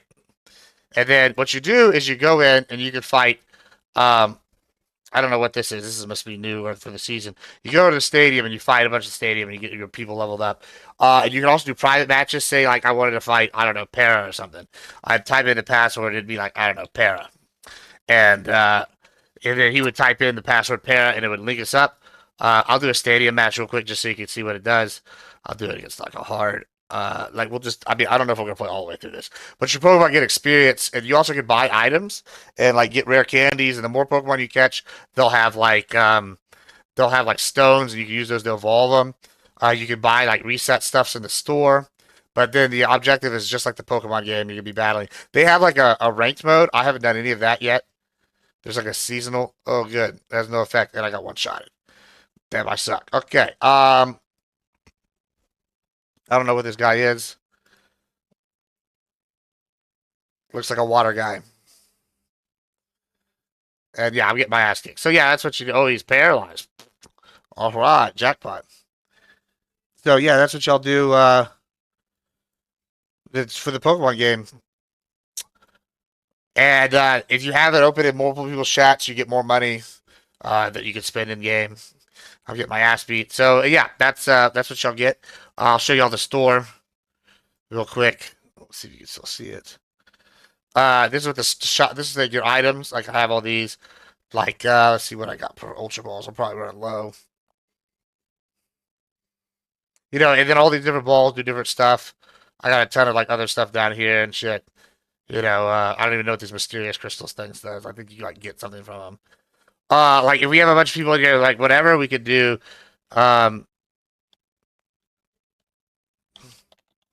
Oh, it's Poke Gift. Watch this. We have 5 people that play.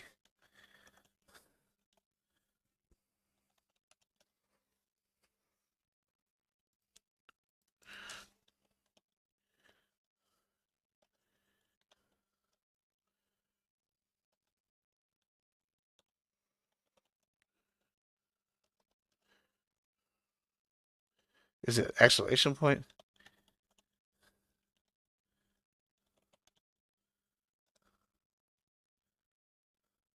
Yeah, we don't have enough players in here right now. I think we got like 4 that play the game. It's underneath my main page on my like if you're on a PC, you scroll down, it's underneath donations. There's gonna be a little widget, and you just click it, and you can pop it out.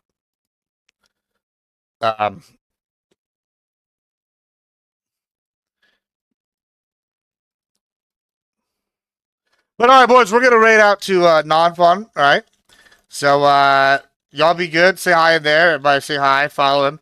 He was a good sport today, and I'm real happy that he stayed. Wasn't super upset about them having to swap opponents on him last minute. I thought he did well. Personally, I thought he probably won, but you know, you ought to think so. But all right, y'all be good. Enjoy it. Say hi.